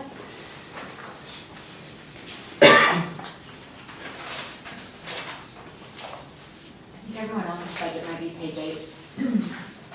Okay, so in here, Our copy okay, is page so 8. it says, okay, so if you look at 0010555860410, that's professional services billable, so that's the pass-through, and we're estimating about 50,000 a year. So of that 111, 100,000 of it is pass-through. So that's like all the third-party review? Correct. ESA review? Yes. Critical areas? Yeah. Who are your other third-party folks in that thing? Our hearing examiner, we have a couple, but we're going to endeavor to get a couple more consultants on board because everybody's so busy that we're not able to even get sometimes a timely review from our consultants right now. So stay tuned because we're going to be doing some interviews, and when we bring forward those consulting service contracts, we're going to have probably some new faces on that contract. And the difference from the budgeted 18 and the actual, that's the parks effort? The what? So the year-end estimate of 18? and then the 18. Budgeted 18 of services? Just that I'm going to right now. So it was 174, and then it looks like it's estimated to be 89. So is your question about the parks plan update? Are you talking about the parks plan? So that's what I said, so how did, we had budgeted 174 professionals in services, and then we ended up at 89 for Oh, the year. yes, thank you, I was on the wrong page, I didn't Okay, realize. I was scared, I was totally, I No, could have very you're well right. been Sorry, can you just- not. Yes. So that was because we didn't start the parks plan this year, and we're not proposing to move it forward. We also did a budget amendment early in the spring to request some resources for our new tree code. We've not honestly really used a lot of those dollars, and we've been able to try and figure out how to do it on our own, but with some assistance from ESA. So we've spent a couple $1,000s of that versus the over 20,000 that we budgeted for it. And we are just in the process of beginning the SMP update. and then also the sign code. And the sign code was a budgeted item this year that will carry over into next year. SMP. Shoreline Master Program, and that's coming up. That was a test, I knew what it was. Not. So this is our revenue. I actually had to put kind of a caveat next to it. When we woke up on January 1st, we were negative because they had to do an adjustment to that particular fund, and I actually wrote it out so you had the number, and that's our zoning fee. So we started negative at $24,000. And so to date, we've collected about $28,000 in revenue, and we expect to end about $12,000 in a positive. So that looks deceptive a little bit, so we wanted to just give you the story that we started out $24,000 in negative, and I don't know what kind of adjustment it was. We were, essentially, it's an accounting deal. We received money in as a revenue that technically should not have been claimed as a revenue source, because it was like the developer, they provide money and you charge against it and you pull from it. Well, it was accidentally receipted as true revenue, which was not the case. And so unfortunately, it hit right at year end, so it made this look quite funny and not really a true story. Yeah. But you can see that we're gonna be at about 28,000, so you can see, that we're budgeting, fairly high for that. But one other thing is that we're still working on our developer billing on the planning director side.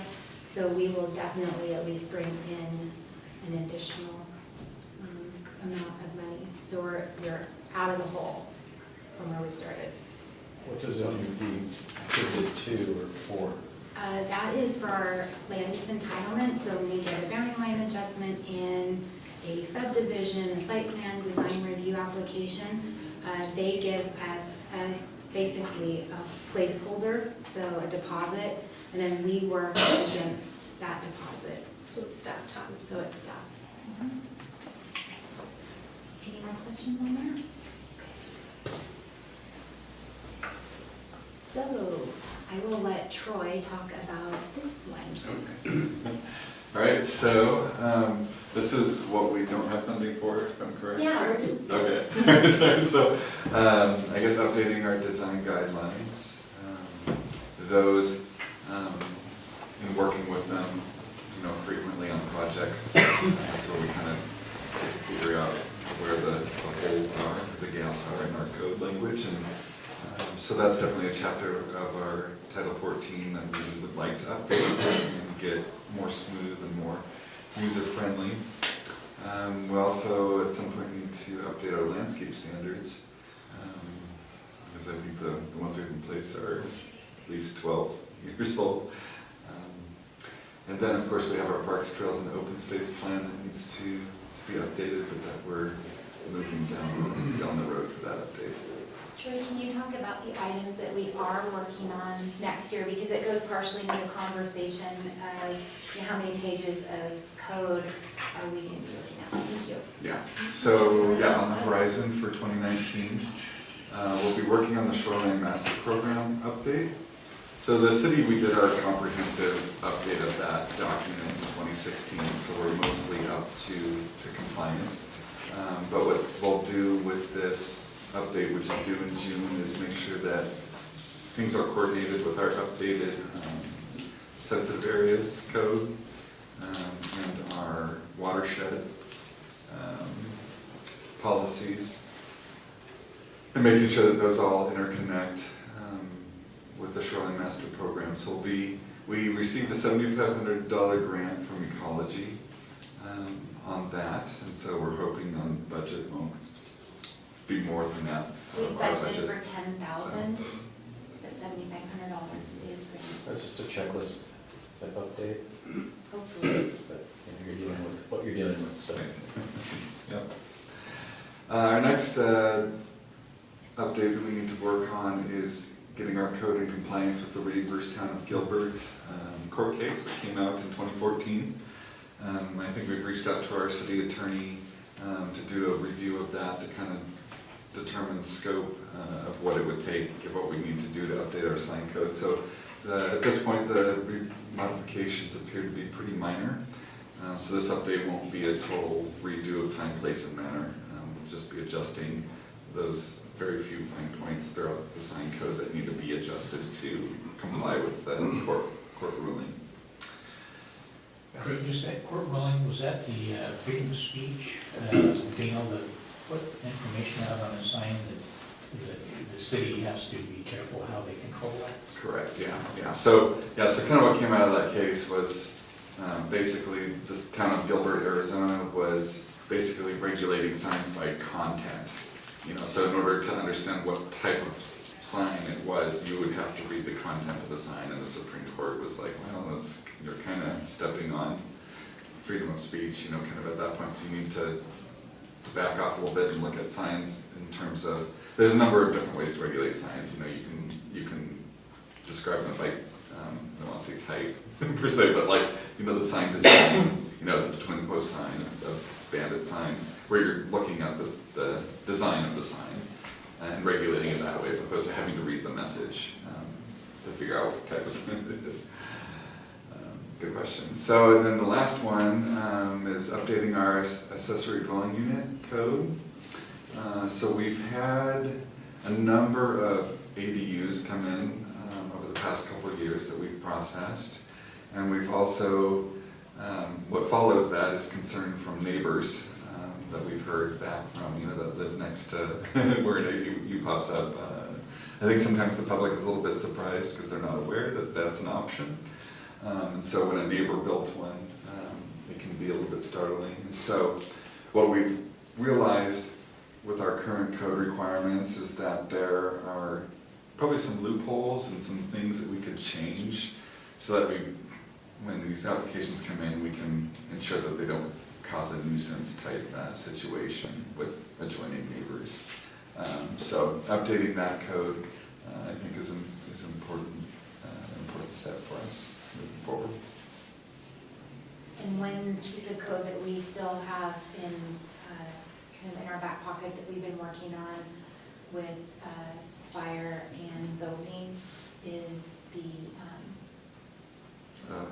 The mobile food yes, truck. the mobile food truck. Yes, sorry. I'm like, We food don't have trucks, to. the mobile food truck. So a couple months ago, we brought that back to this group, and they'd asked us to send it on to Rotary and to Chamber, and so we did that, but we haven't received any response from them on the policy.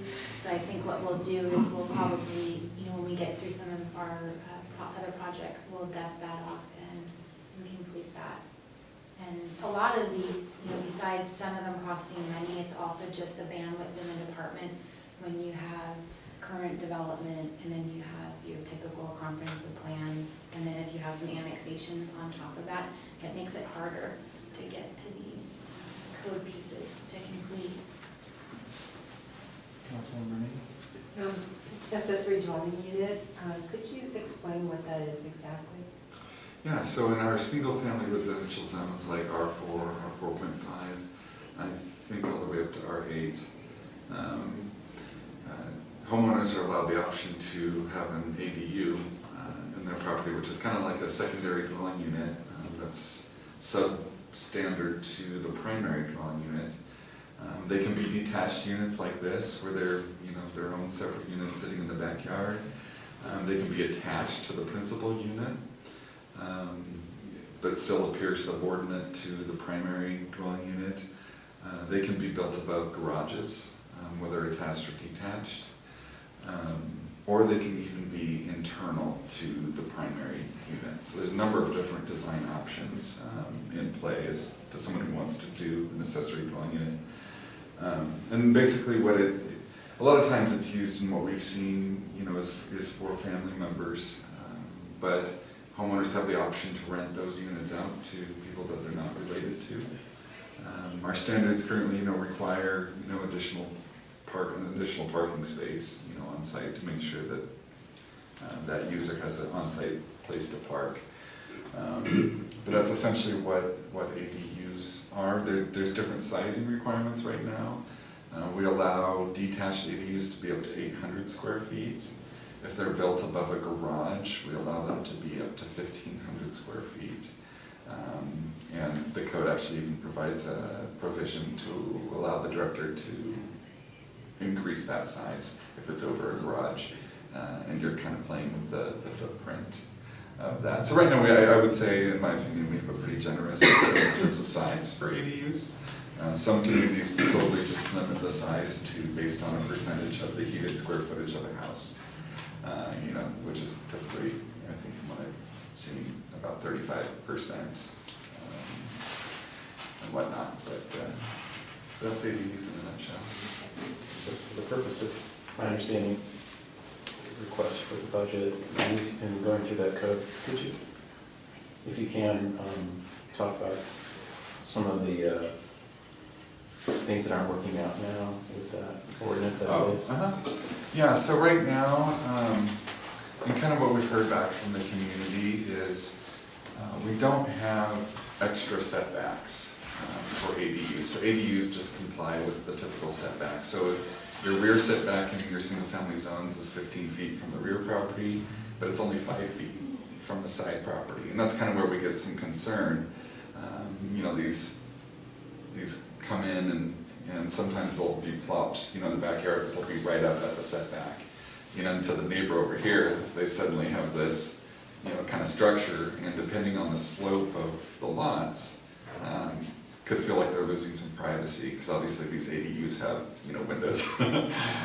There was one instance where it was just that, where the two neighbors were sloped, and the neighbor had an ADU on the slope, but obviously the ADU isn't going to slope with the land, the ADU is going to sit stable, and so it kind of gave the ADU a bigger appearance, than what normally would occur if the property were flat. So the homes were sitting at the bottom of the slopes, and so suddenly the neighbors were looking at their backyard, and right adjacent, they could see this, larger ADU with, windows, peering into their property. So what we kind of want to button up with the code, I think, is buttoning up the height limitations. We don't have, if I recall correctly, our height limitations default to the underlying zoning requirement, which is 35 feet.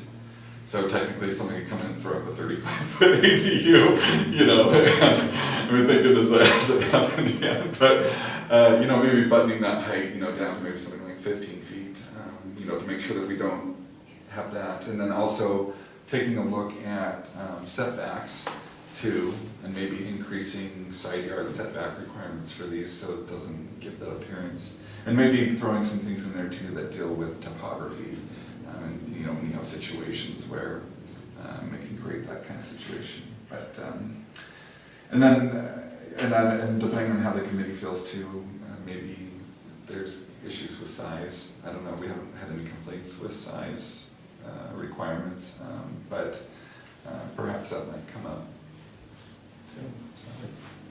Would this be done administratively and then through planning commission and council, or would you have an advisory group, or how would We you always do have an this? advisory group when we do, especially a piece of legislation like this, because ADUs are also a form of affordable housing, Right. but they're also very sensitive within your single-family neighborhoods. And because we're starting to see affordability as an issue, we're starting to see an uptick in ADUs where, the first 15 years, I think we did too. And then all of a sudden, the last couple of years, we're getting in multiples, in a year. So, and now we're starting to hear a couple of concerns. And so we thought we should probably come back and have a conversation with planning commission and council. We've started doing the research for this piece already in this year. It's just gonna take us into next year to create a committee. Sounds good to me. Back taking up one, for the sign code, this seems like more of a task for our attorney to suggest some code language modifications. I mean, would that, obviously that needs to go through planning commission and council, but do you think something like that needs to go through community input since it's strictly legal compliance, if that's what I think we understand? have to, because it's gonna change our essentially it's gonna change our policy. And so I don't want to blindside our business community with those changes, and they've already requested to be part at the table, but what we've requested of the mayor and really planning commission and council is that we're not doing a complete sign code update. This is really to address only legal the Supreme compliance Court issue. case. Yeah, I think any way we can focus and hone in the task to, if that's the direction, better, because I think once you open that, yeah, it's gonna. And then you're looking at meter boards and neon lights and all of those things, and we just updated our sign code, you know, not even a handful of years ago, and did a fairly recent update to it after like, okay, what worked and what didn't work. I think you're gonna see pressure though from the business community that wants additional signage as you're going through this process. More electronic signs, animated signs, and those types of things. And honestly, we've done our fair share of sign code enforcement on Main Street of businesses that are putting signs on Main Street that are a block or 2 blocks or more than that at the front. So it seems like it's a bit beyond just legal compliance, so it'll be opened up to other input and other requests. We'd like to narrow the scope of work to just read, you know, meaning the Supreme Court case, but I think we need to convene a small advisory committee, invite somebody from a business and somebody from like the chamber or Rotary, and then a planning commissioner and council member, and there'll be a small working group. Yeah. I agree with the limiting of scope, because, I mean, that's all general fund time, and I think it's important not to make it bigger than it has to be. And, like I said, we updated sign code recently, I think we should rest on that idea. So I think it's a good distinction and a good reminder to keep in our heads as we hear about this the next 2 years. It could be the purpose of a budget note, that we could provide clarity to what is budgeted. We can do that. I think, yeah, well, maybe remind us, because who knows, in 6 months after, like, we need to update these A board rules. So, okay, thank you. Any additional questions, council? Just a side question. Sure. Troy, how are we doing with our workload? There's a lot of building going on within the city limits, and certainly discussion about expanding, you know, the city at some point. Are we keeping up? Are we hanging on? Are we? I could say that I'm gainfully employed. But yeah, I mean, we're like Laura has mentioned, you know, we've started to reach out to some consulting firms to kind of help carry that load to make sure that we can stay on top of meeting deadlines. Because with the land use entitlement process, you know, there's state requirements, you know, for timing and getting decisions issued, you know, that are not of our making, and so it's important to comply with that. So, for the most part, I mean, we've been churning stuff through and reaching out and getting their help has really helped, I think, and we'll continue to move forward on that. A lot of times it's been hard to get, you know, keep things right on deadline, but what we do is we actively communicate with our applicants, so that they know that we're not just shelving their project, you know, and most of the time, you know, they can be a little bit grumpy, some of them, but most of them understand that our workload is heavy and that we are trying our best to get their permit applications processed in a timely manner. Thank you. But we've stayed in compliance with the Not requirements. necessarily. Not necessarily. Right. Yeah, when we get to that point where we're not meeting the timeline deadlines, we reach out to the applicant and ask them, hey, this is what's going on, this is our plan for moving forward, are you okay with this? Because when we do take the project to hearing, that's one thing that the hearing examiner looks at, you know, is have we complied with the timing requirements of processing the application. And if the applicant hasn't given kind of their blessing to, you know, extending that timeline, then we can get a little bit of hot water. I think we're still processing probably better than some communities are, but we are not processing within the timeline. So we do, on a lot of our larger projects, have to get and hope that they'll give us a letter that says, yes, thank you, we know you're working with us.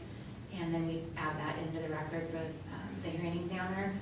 We're very sensitive to this issue because, you know, we haven't had a lot of land use case law in Duval, but one of the cases we had was we revolved around us not processing it quickly enough, and then you get sued for damages. we obviously prevailed in that case, but it was hard. It's a little really sensitive.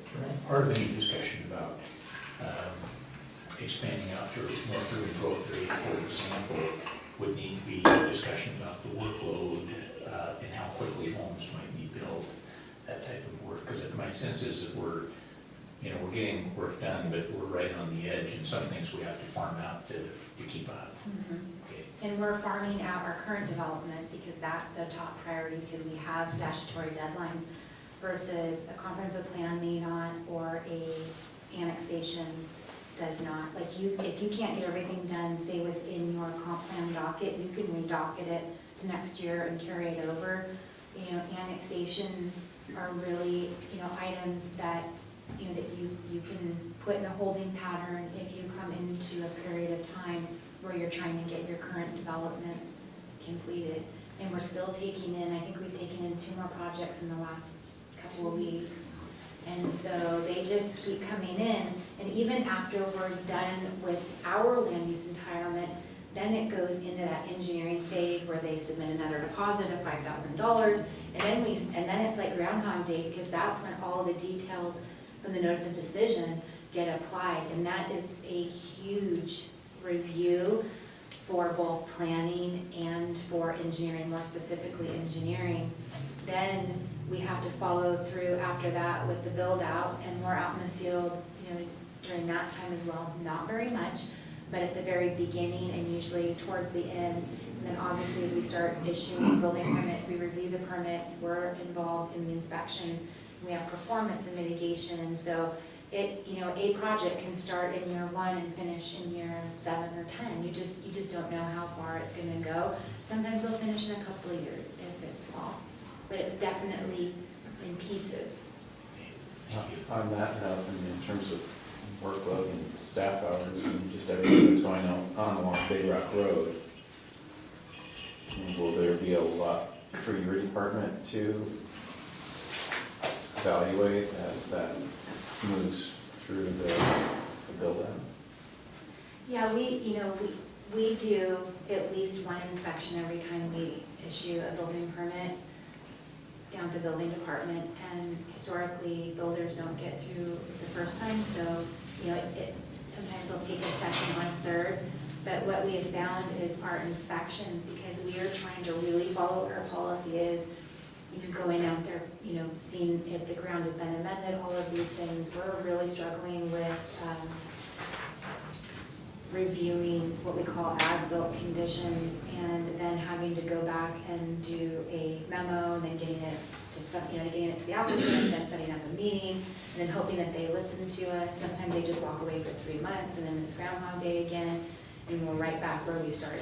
So I shared my frustration for our department with a couple of our projects that we can't even get out of landscape maintenance, and we go out there and we'll spend as a team an hour or 2 at a time, taking different pieces and parts of it. So. Okay, that's one more clarifying thing and move on, but with that project in itself, what's going on Big Rock Road, and there's a lot, seems like there'd be a lot to do for your department and also for engineering It's for review. Landscaping, mitigation, and then building permit, and then internal to the lot landscaping. So do you project how many? First, I think that's good because that's passed through time and money that keeps all of you, busy and busy in other people's dollars. And I think there's benefit to that, but do you project out what those time allocations would be, your best estimate? We look at, but if we're going to project, 55 building permits, we know about how much time it takes per building permit to review, 1 inspection, but we always put maybe a second one in there. We haven't really ever looked at, like when we have this many projects, this is the first time that I've been here where we've had this many current development projects at all phases of the cycle. And so we are definitely watching and monitoring that, but we do look at how our workflow, we meet consistently. We have a DRC that meets every week so that we can talk about workflow. But do we estimate it into our budget for the purpose of employing more people? No. Well, from what I'm hearing, this is what I'm hearing, is that we've got a lot to do with what's going on right now, which will likely continue over the next at least 2 years. 355 permits a year, you'll be really busy doing all the other, construction-related observation and verification. And that's going to consume a lot of the time that we have for the group that we have. It does, it does. And I don't think that the city, at least since I've been here, has experienced having kind of that trickle-down effect of a project, and keeping going on multiple projects, then having policies, having comprehensive plan amendments, having, shoreline updates and urban growth area expansion requests. Just on top of the day-to-day. Just on top of the I guess day-to-day. that's where my brain's going. Do we have time to do more of these things if there are a choice to saddle you with more things? I think that we pretty much said loud and clear that, the priorities within planning are to do what we have to do, whether it's shoreline, sign code update, because those are basically mandates. And then our current development because of mandates that we have under state statute. And then some of the other policies, like maybe access, the ADUs, those fall a little bit below that. And then, when you get a large, say, request in for an annexation, it makes it just a little bit harder for us, to populate that in, because it's a large project in and of itself.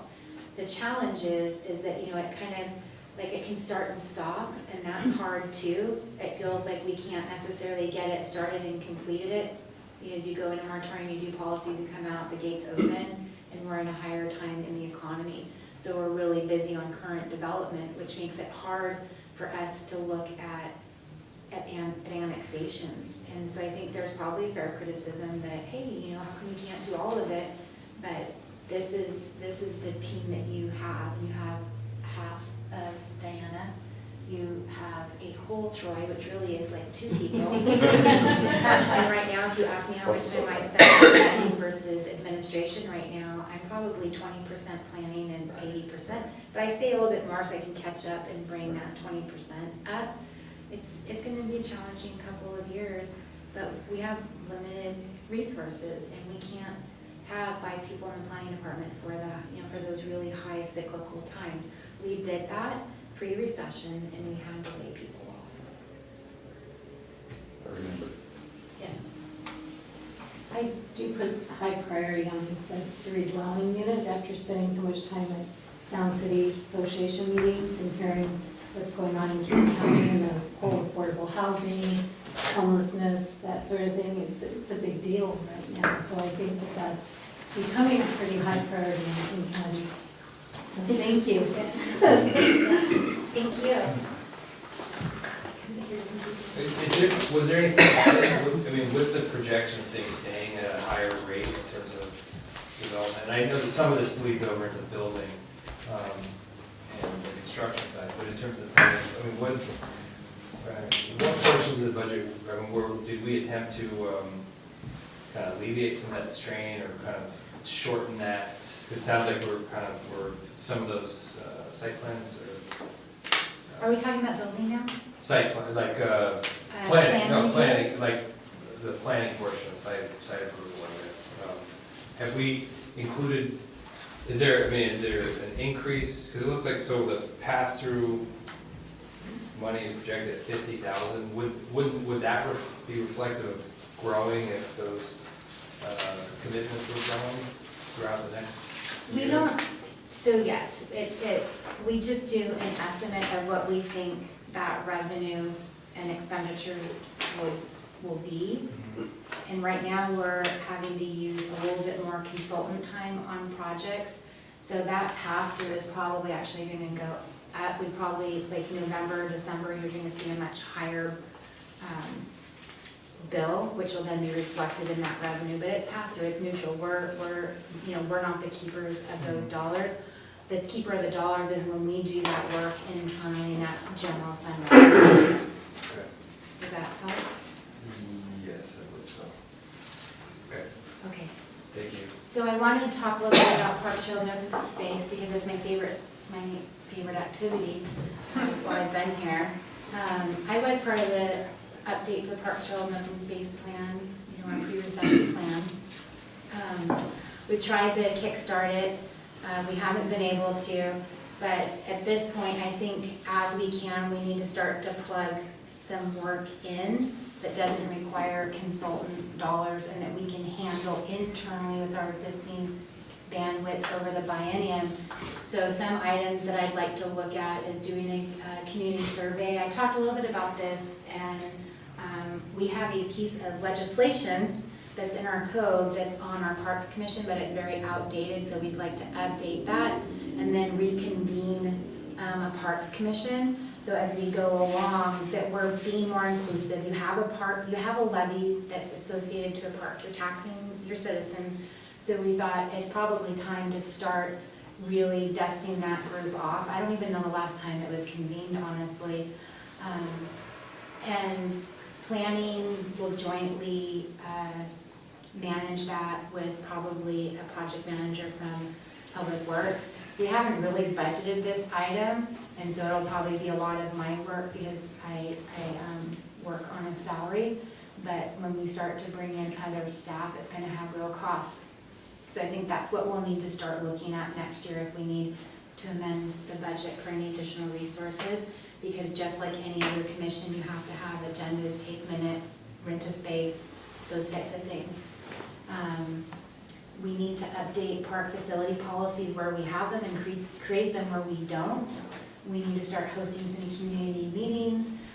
We're just getting ready to convene an advisory committee for a policy update for the Big Rock Ball Fields, which will then help us structure that park, how it's used, and then how we allocate time from that park with our users.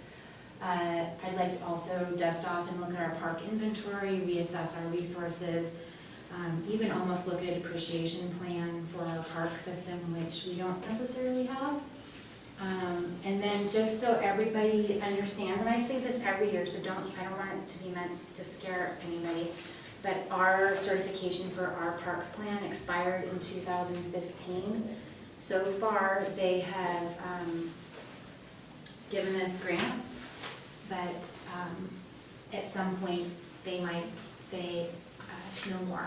And so we were a recipient of RCO grant dollars almost every year for different projects. And the most recent one was Big Rock? It was for Big Rock, but I can't remember what aspect of it. It was lighting. The lighting, and then, Yeah, the lights for next year. Is it for the bathroom? Yes. So for the restrooms. So I just wanted to kind How do of you get give, that certification? Or you? you update your plan. But I've got an idea, dust it off and ask for recertification. Yeah, I think that's. Change the dates. I think that's advisable, because if we've gotten $100,000 for grant money over the last $200,000, then we spent $150,000 to update our plan, it's kind of a crazy investment. Yeah, stay tuned, and I'll let you know how that goes.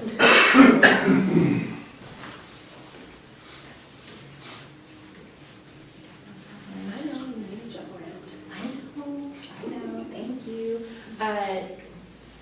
This one has been on our work program for many years. The city, when it did its critical area regulations update, also known as sensitive area regulations, in 2005, somehow we decided that we were going to become a mitigation bank. And so we did one and one only and shut that program down, but we still have revenue in that program that we haven't expended because we haven't done a project. I wouldn't recommend doing the project because we would not have enough money to do the project and to maintain it last, over a 5 to 7 year period. So I am working with our attorney to see if we can take those dollars and purchase the credits that were the equivalent of the mitigation. And hopefully I don't have to come back and ask council for additional money. but I wanted to let you know. Questions? I figured our department might be a little easier. Seems like it's very tidy. Tiny but mighty. Tidy. Oh, tidy, oh, And tidy. I not thought, yeah, tidy, you're I tiny guess. and tidy, I guess. All right. Okay. Any council? Okay, let's, So should we figure out the next one?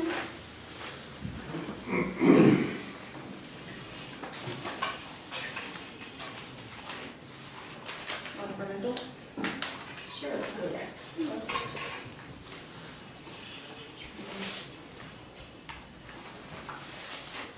I'm not sure.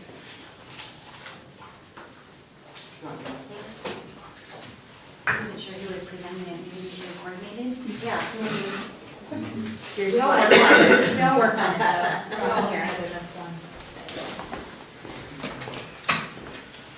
So your non-departmental fund is kind of your general fund of your general fund.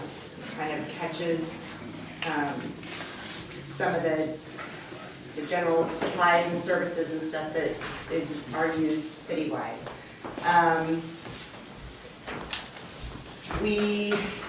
Sorry, I was not prepared to give this presentation. I wrote it, but I wasn't prepared to say it. So in general, we provide approachable and efficient service,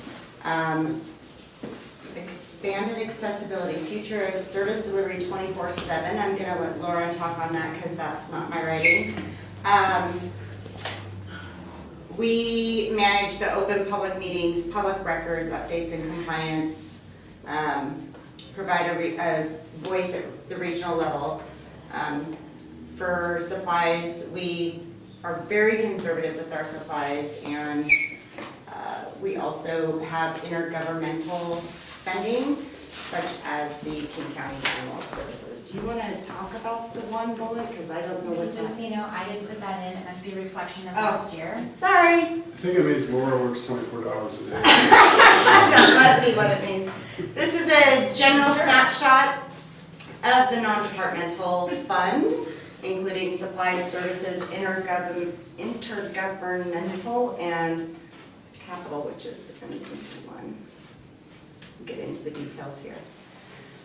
So under supplies, like I mentioned, the general office supplies, literally your pens, your pencils, that kind of thing. We also, in that budget, or in that fund, we have the emergency preparedness supplies and small tools, minor equipment, and disaster preparedness supplies as well. Can I add one thing? Yes, please.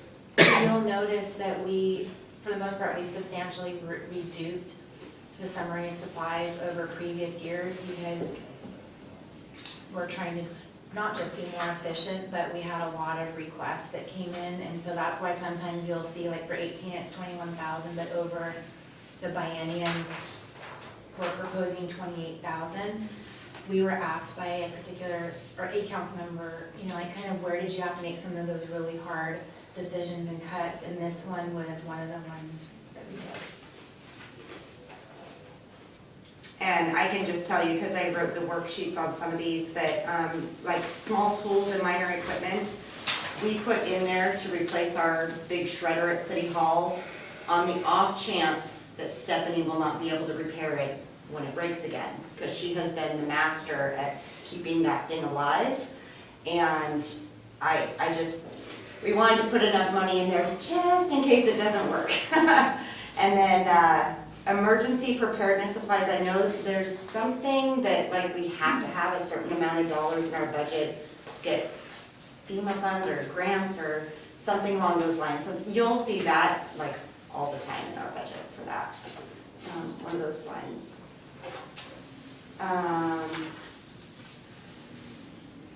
We talked a lot about supplies. Trying to see if there's anything that I didn't already say. Emergency preparedness would be to-go kits, and we did, I think that is the fund that we paid this, city bought all of the staff members last year little emergency backpacks for our offices. I can't remember what they're called off the top of my head, but Emergency packs. emergency packs, yeah. Services include your city attorney services, part of which is reimbursable. Professional services, the city facilities planning, communication, postage, insurance, all of the different organization and association dues, so like AWC, PSRC, the ever popular miscellaneous general government, that is really just a kind of a, if it doesn't fit in something specific. Can't really speak to the 800 megahertz radio maintenance. I think that's just something we have to pay every year, correct?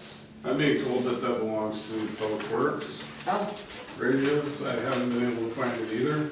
okay. So if that's the case, it may need to be reallocated somewhere else. Okay. And the wellness program, Could we put that on the list on the list. questions?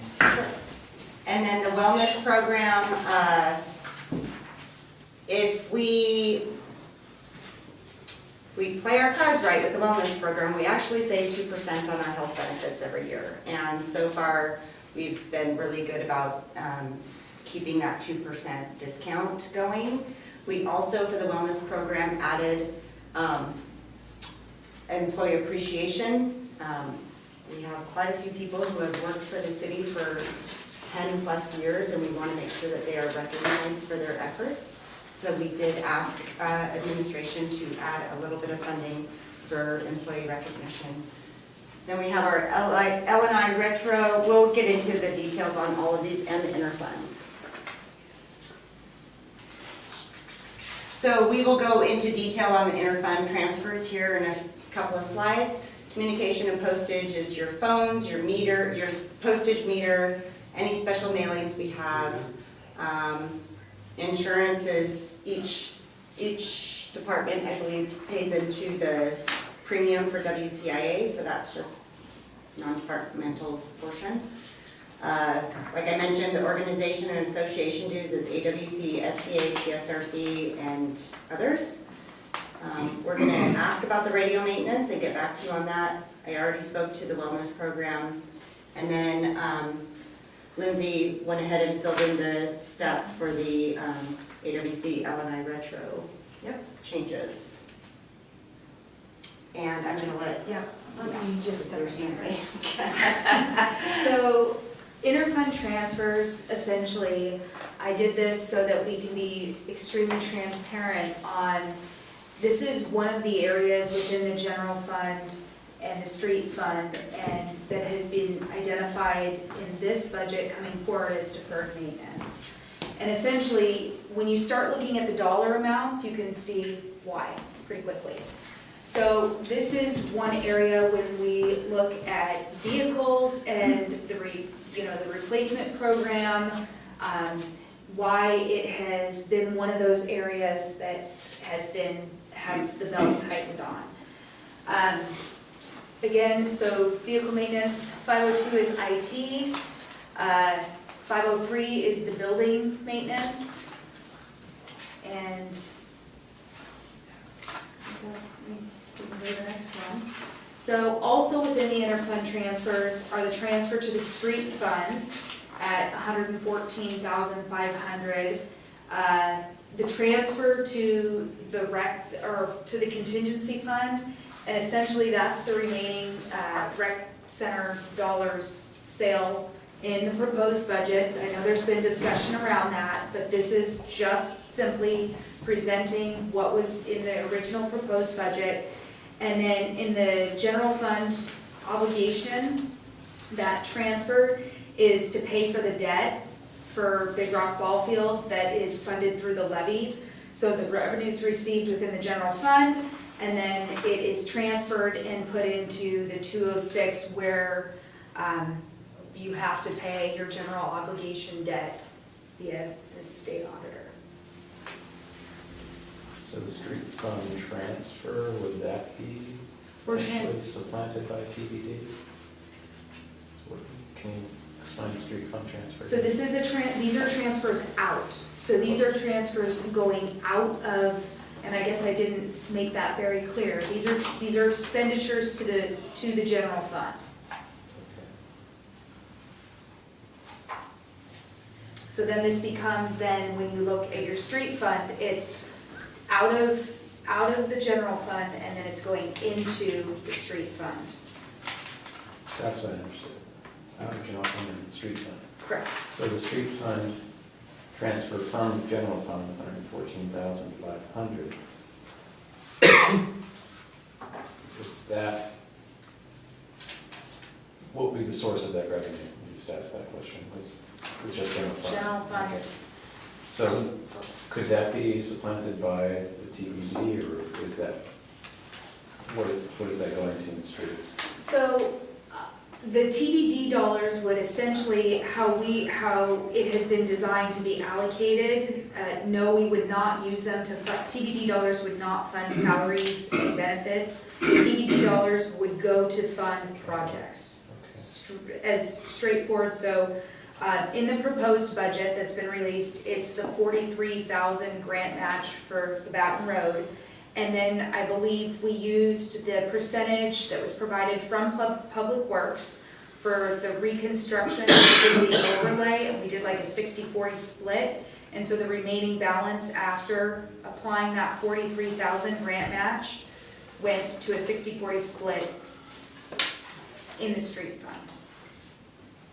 So, I ask this a simple question, what is the 114,500 for? That's to balance the operating for the street fund. Operating, meaning like staff, salary? Salaries, benefits, operating, their repairs and, their operating supplies, which, yeah, a whole list, I don't have it right in front of me, but everything that it goes within to maintain that street fund. So, 120,000 to, because I'm trying to understand what's currently, because this is just on the context of the proposed budget, I get that. Correct. So in the context of the proposed budget, we have the Baton Road capital project, we have a few other things, and so this would be sort of the staff time, all the admin time associated with people to administer those grants and projects within the Yes. street.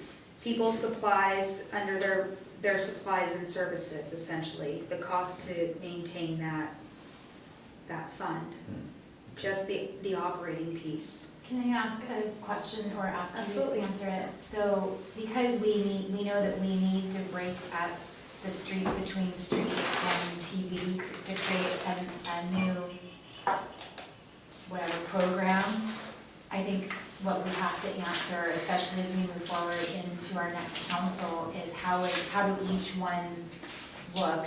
So you'll have your streets fund, but you're also gonna have your TBD funded projects. So right now, my question to us, because I want to make sure that we all understand it, is because we have, within the streets, we also have the preservation and or overlay and reconstruction. Yes. And that's being assumed to be paid for by TBD dollars at some point in the future. But if we don't have TBD dollars, then would that go up if we continue to fund the program as requested? So maybe I can clarify the question if I understand it, because I don't know if I do. So is your question like if, say for the reconstruction for the Baton Road project, if for any reason TBD does not fund that, would this number need to go Yes. up to actually do that project? Yes, Or any of the projects listed there? we're, Okay, go ahead. essentially, whether it's from the general fund or another funding source, the $43,000 grant match would, that if the TBD wasn't funded to the point of covering those dollars, the city would have to look to another source, and yes, the general fund could be one of those. If we chose to continue with those projects. So So going back to the start, some point in the beginning, we were talking about streets. And so we were talking about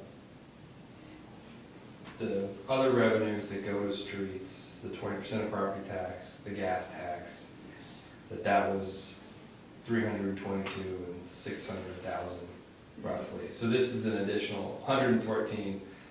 So, but I mean, those two revenues should cover the salary, and so I mean, I guess, so the total expenditure for streets must be, so we've got $1 million, right? I just need to look at the budget, yeah, it's, thank you. Because it was 94 last year, or this year it's 94, Yeah, and we're last- looking at 114. correct. So, essentially, your revenue sources are just to go through it, the property tax, your, essentially in the proposed budget, I'm just gonna state it, is the TBD, under the tab, and then there's some $25,000 for permit use, the grant, the TIB grant's in there, the TIB LED grant, that's a direct pass-through, so that's kind of a wash, essentially, and then you do have your taxes. Then on the expenditure side, you have the salaries. Under supplies, you have your office and operating supplies, which are essentially your operating supplies, not really office Okay, what supplies. page are you on? 24 of the line item budget. There's fuel, there's equipment, small tools, essentially professional services, advertising, communication, and postage, a small amount in there for travel. There's insurance at the tune of $40,000, repairs and maintenance, roadway, streetscape, which we had in the original budget and then had to peel back on, training, small amount for training. The street lighting essentially is probably one of your biggest expenditures at $212,000. You have the LED, that's a straight pass-through, as I stated, traffic control, street cleaning at $33,000, and then the asphalt overlay, the road reconstruction that we were talking about, and those are being funded off of the assumption of the TBD dollars. So if the TBD didn't happen right away, or it was a revised revenue source that will essentially end up reflecting or changing potentially the expenditure that is shown. But that revenue is going to reflect into the capital, into projects. And yeah, those are your, and then also in the street fund, the interfund transfers that we're talking about in non-departmental, they also hit a small percentage due to the breakout within the street fund.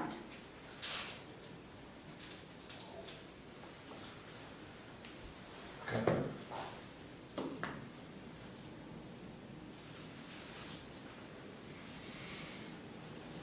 So it isn't just people, and I'm not 100% sure what's under professional services, but that's almost $34,000 under professional services too. So.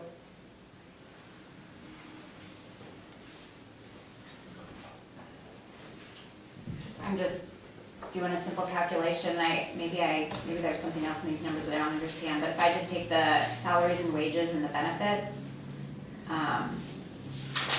and then divide it by 2 for 2 years, and then divide it by the FTEs, it looks like it's about 130,000 per FTE, about.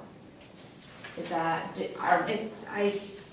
I do it off of that calculation, essentially, okay, it's all so figured it is out. what it is. Okay, Yeah, I wasn't sure if there were some changes in there, maybe not. Oh, it doesn't have the past FTE calculation, and every single year, essentially, it was part of the budget that was rolled out, the allocation, essentially, of how employees are being charged is this is what I'm referring to, that's exactly how people essentially are broken out, is based off of that allocation. And then just to follow up on some of the questions, so office and operating supplies for a department like roads is gravel, sand, street paint, asphalt, shop supplies, emergency storm repair, de-icer, rock salt. And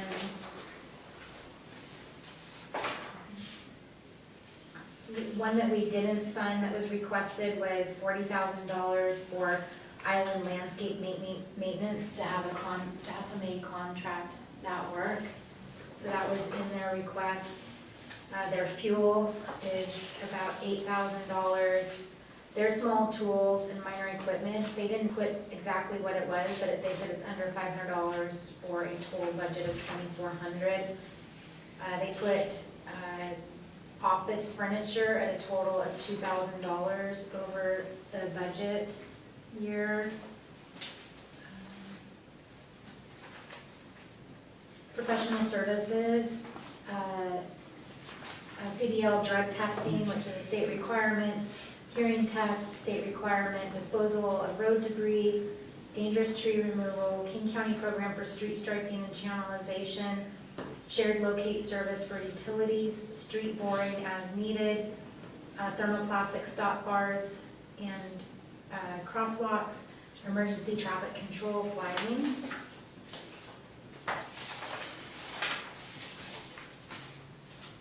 They have communication posted. They have 8 two-way radios for public works vehicles, and then a shop phone and fax services. They have $180 in for travel.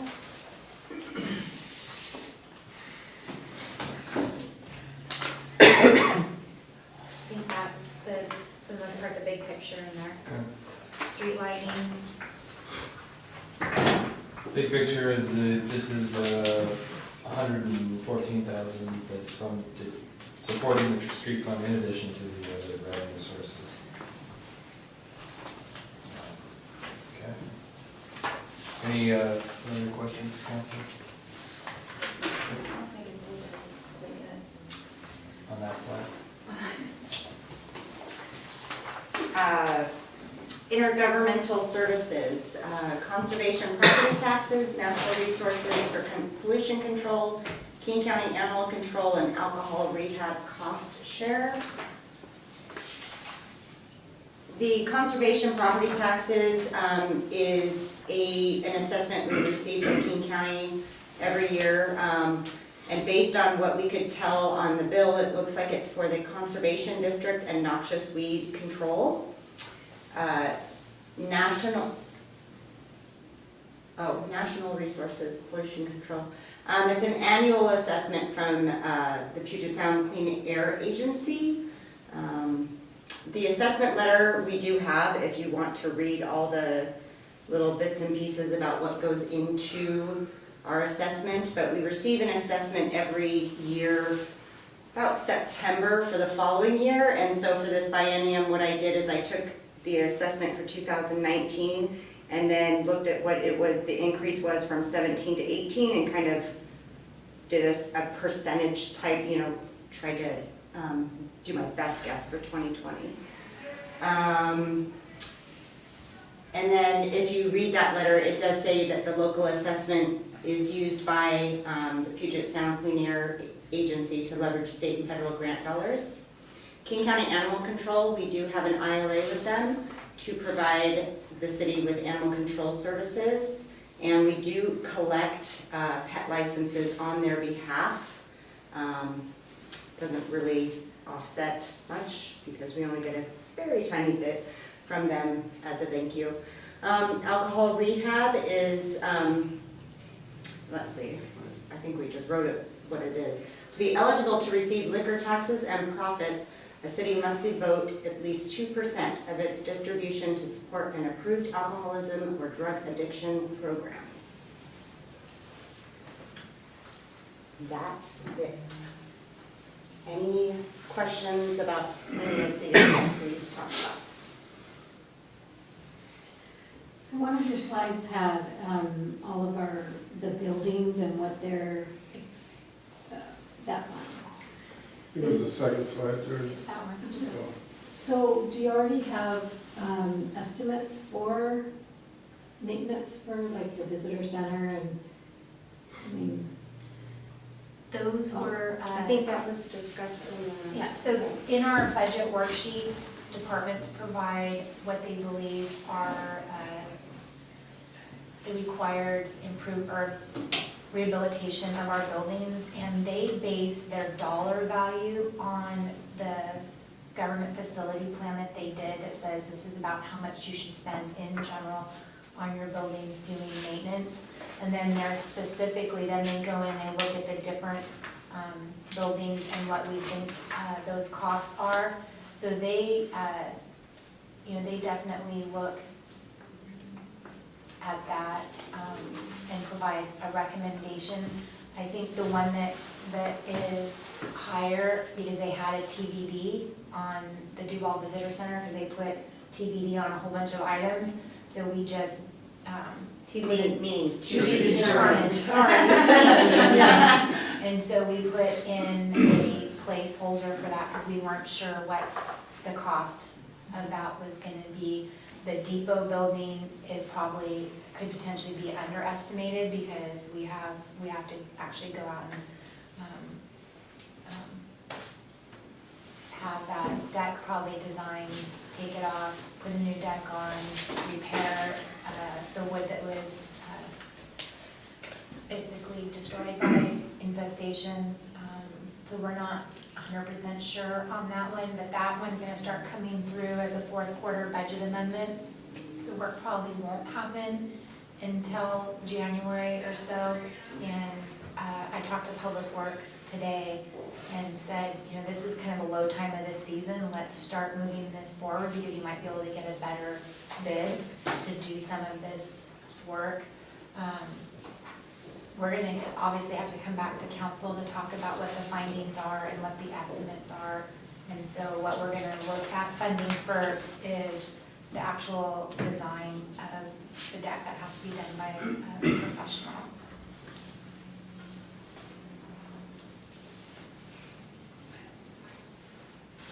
Oh, I'm sorry, It's okay. Councilmember Matlow. I just wanted to mention that those things under building maintenance aren't just one-time maintenance that we would have. Like, for example, if you look in previous years, there's always been between $100,000 and $130,000 per year of utilities and maintenance. So like police, their number is just basically a similar carryover of previous years of general maintenance and utility costs, I believe.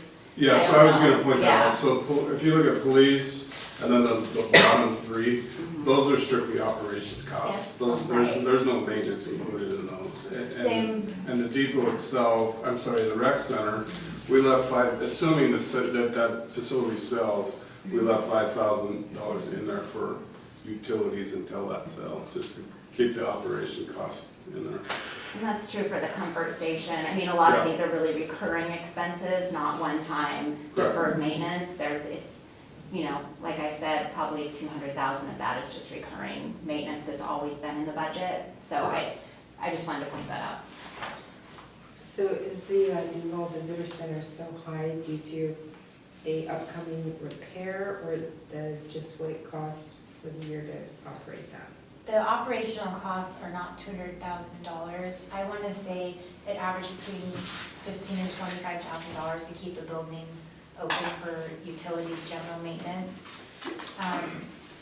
The remainder of that is to replace, kind of deferred maintenance, replace the roof, do work on the shingles, paint the building, replace the flooring downstairs, and then trying to figure out what's going on with the foundation. Obviously, there's a lot of potential of need or resource suck for that building, and so you don't want to get in there and then all of a sudden you have $500,000 worth of improvements. So what I think Carrie and I would recommend is deciding some sort of amount of money that you want to dedicate just in general to deferred maintenance, and then put a bookmark in a budget note that says, you know, any work done to buildings has to come back, you know, before, obviously the council, but I think what we would ask you is to prioritize the depot building first. We can't sell that asset. It was given to us, and we have an agreement to run it and operate it only essentially as a community space. So to us, that would be the first priority. We're gonna start bringing that in the fourth budget, and then we'll actually start in the next council process. You know, as then, you know, when you look at the visitor center, I think long-term, you know, we have to assess it, probably look to see what we need to do, and then come back and talk with council and discuss, you know, you know, how long do you think you're gonna keep this building? Do you wanna keep this building? Do you wanna sell it? What are we gonna do long-term with that building before you decide to invest, you know, $200,000 into it? You know, the Doherty House constantly needs upkeep and rehabilitation and projects, and we've been pretty lucky to get grants and have, you know, volunteers help out. The community rec center is just a placeholder. That's not the yearly operational cost, so if we decide not to sell it, probably within the first 6 months, we probably should, you know, potentially readdress that, because that won't cover 6 months of operation of that building. Councilmember Dickey? Oh, and the Doherty House is in the same situation as the depot, is that correct? Like, you know, it's for. We bought it with special money, and it's listed as historic, it's on a historical preservation, so when we do work to it, it has to be within certain parameters. We have to go before a certain board for approval, so we couldn't rip the siding off and put, you know, modern siding on it. So, but it does take a lot of maintenance. All of the old buildings take maintenance, and, you know, I was going through and looking at the different requests for, you know, public works, and I'm like, wow, four roads, you know, wow, what's going on? You know, do they all need to be done now? Can we, you know, do one a year and then do 2 more, you know, the next biennium? And I can't answer that question for you. That has to be, you know, bring in, you know, Brian from the building department, because he's the one that helps assess the buildings. But,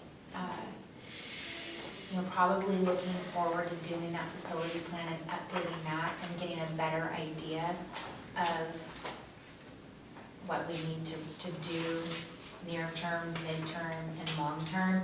I think probably just because we haven't spent much money on those buildings, it's adding up. So what's going on with the rec center now? My understanding, at least right now, the co-op was renting it out for a couple weeks while they were getting their space in transition. And then after that, council, you know, needs to decide what we want to do with that building. If we want to keep it, then what do you want to rent it out? What are we going to do? Or if we sell it, you know, we can surplus it pretty quickly and get it off your books. And then you can decide where you want those dollars to go. Okay, but it's leased now for a few weeks.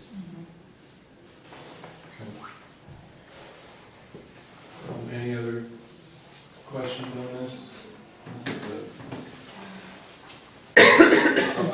Councilmember Knapp. I just had a question about the non-departmental, and maybe there was a slide and I just missed it, but there was another line called services, that was different than the intergovernmental services. Here's the page. It was just called services, it's where there was the attorney fees, the capital facilities plan, the professional services for $44,750, and okay, that's where it was. What is that, the professional services for $44,750? No? I had a question mark on that one, and it wasn't in the file of the worksheets that were online. Because that's a lot bigger than it ever has been in the past, so I figure it must be something kind of big and different. So, one addition is all city staff trainings. We allotted some funding for that. And we have the access records retention, so all those boxes that you see in our hallway at City Hall, we have 5 times that in an off-site storage facility. So it is that storage cost. It's also the cost for archiving our social media, web, and text messages, which is somewhat new for us this coming biennium. We have some of it and we need more of it, so that is a cost that you have not seen in previous budgets before. Because normally it's like 1,500 to 2,000 for that entire category, and so I guess I was just, something must be in there that's bigger than normal. I would have Yeah. to say your archiving is That's the probably big one. your big one. Okay. Technology archiving is kind of a spendy thing, and it's something we have to do. Okay. And it's not something that we have been doing as well as we could. And so we found a vendor who will do all of it for us in one fell swoop, so we don't have to have multiple vendors and multiple contracts. So we're working with IT to look at them a little bit more. So that is, I got estimates from them for, moving into the biennium, and so that's where those numbers come from. Perhaps we won't have to spend as much, but I wanted to make sure that we had enough so that we don't have to come back and do a budget amendment. What was the estimate for that piece? What was the estimate for that, the archiving? So just for social media and text messages is $5,000 a year. And then for our website was approximately $2,500 a year, but that's a per page estimate. And so that one may go up or down depending on our website. And then we also have, we use SurveyMonkey for various community surveys, and so we pay an annual fee to have their service. And this is the one where we added the staff workload analysis, it says. Okay. So, and that is based on an FTE allocation, so that was an additional $18,000. So that's most of it then. Okay, sorry, I knew there had to be something No, big in that's there. I was like, what is it? Yeah, your 2 big chunks out of this, Okay. out of that is your archiving and your Staff workload analysis. Okay. Jody, I just want to say that I think the initial cost on that records deal, I can get it, on the records deal has to come from essentially the non-departmental or general fund or a fund, and then after that, then the service is then funded out of the 502 and when it's maintained. Is that correct? I'm not sure about this one because it's archive-based. Okay, so I'm not So sure. even though it's a technology cost, that's probably one that we will work with the IT department to figure out exactly, I because thought that was this. Okay.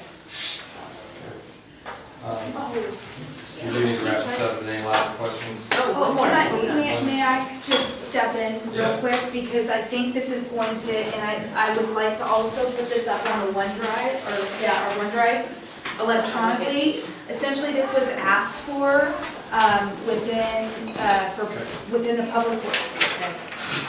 Did we receive the draft facility fund, the draft, I know it was a draft, and it was from 2013. Did we receive that document email? I think I asked for it, because I know we saw the paper copy here at, here. I'll put that on the list. I'm not sure if that ended up on. Do you not have that? Yeah, we got plenty, everybody's got that.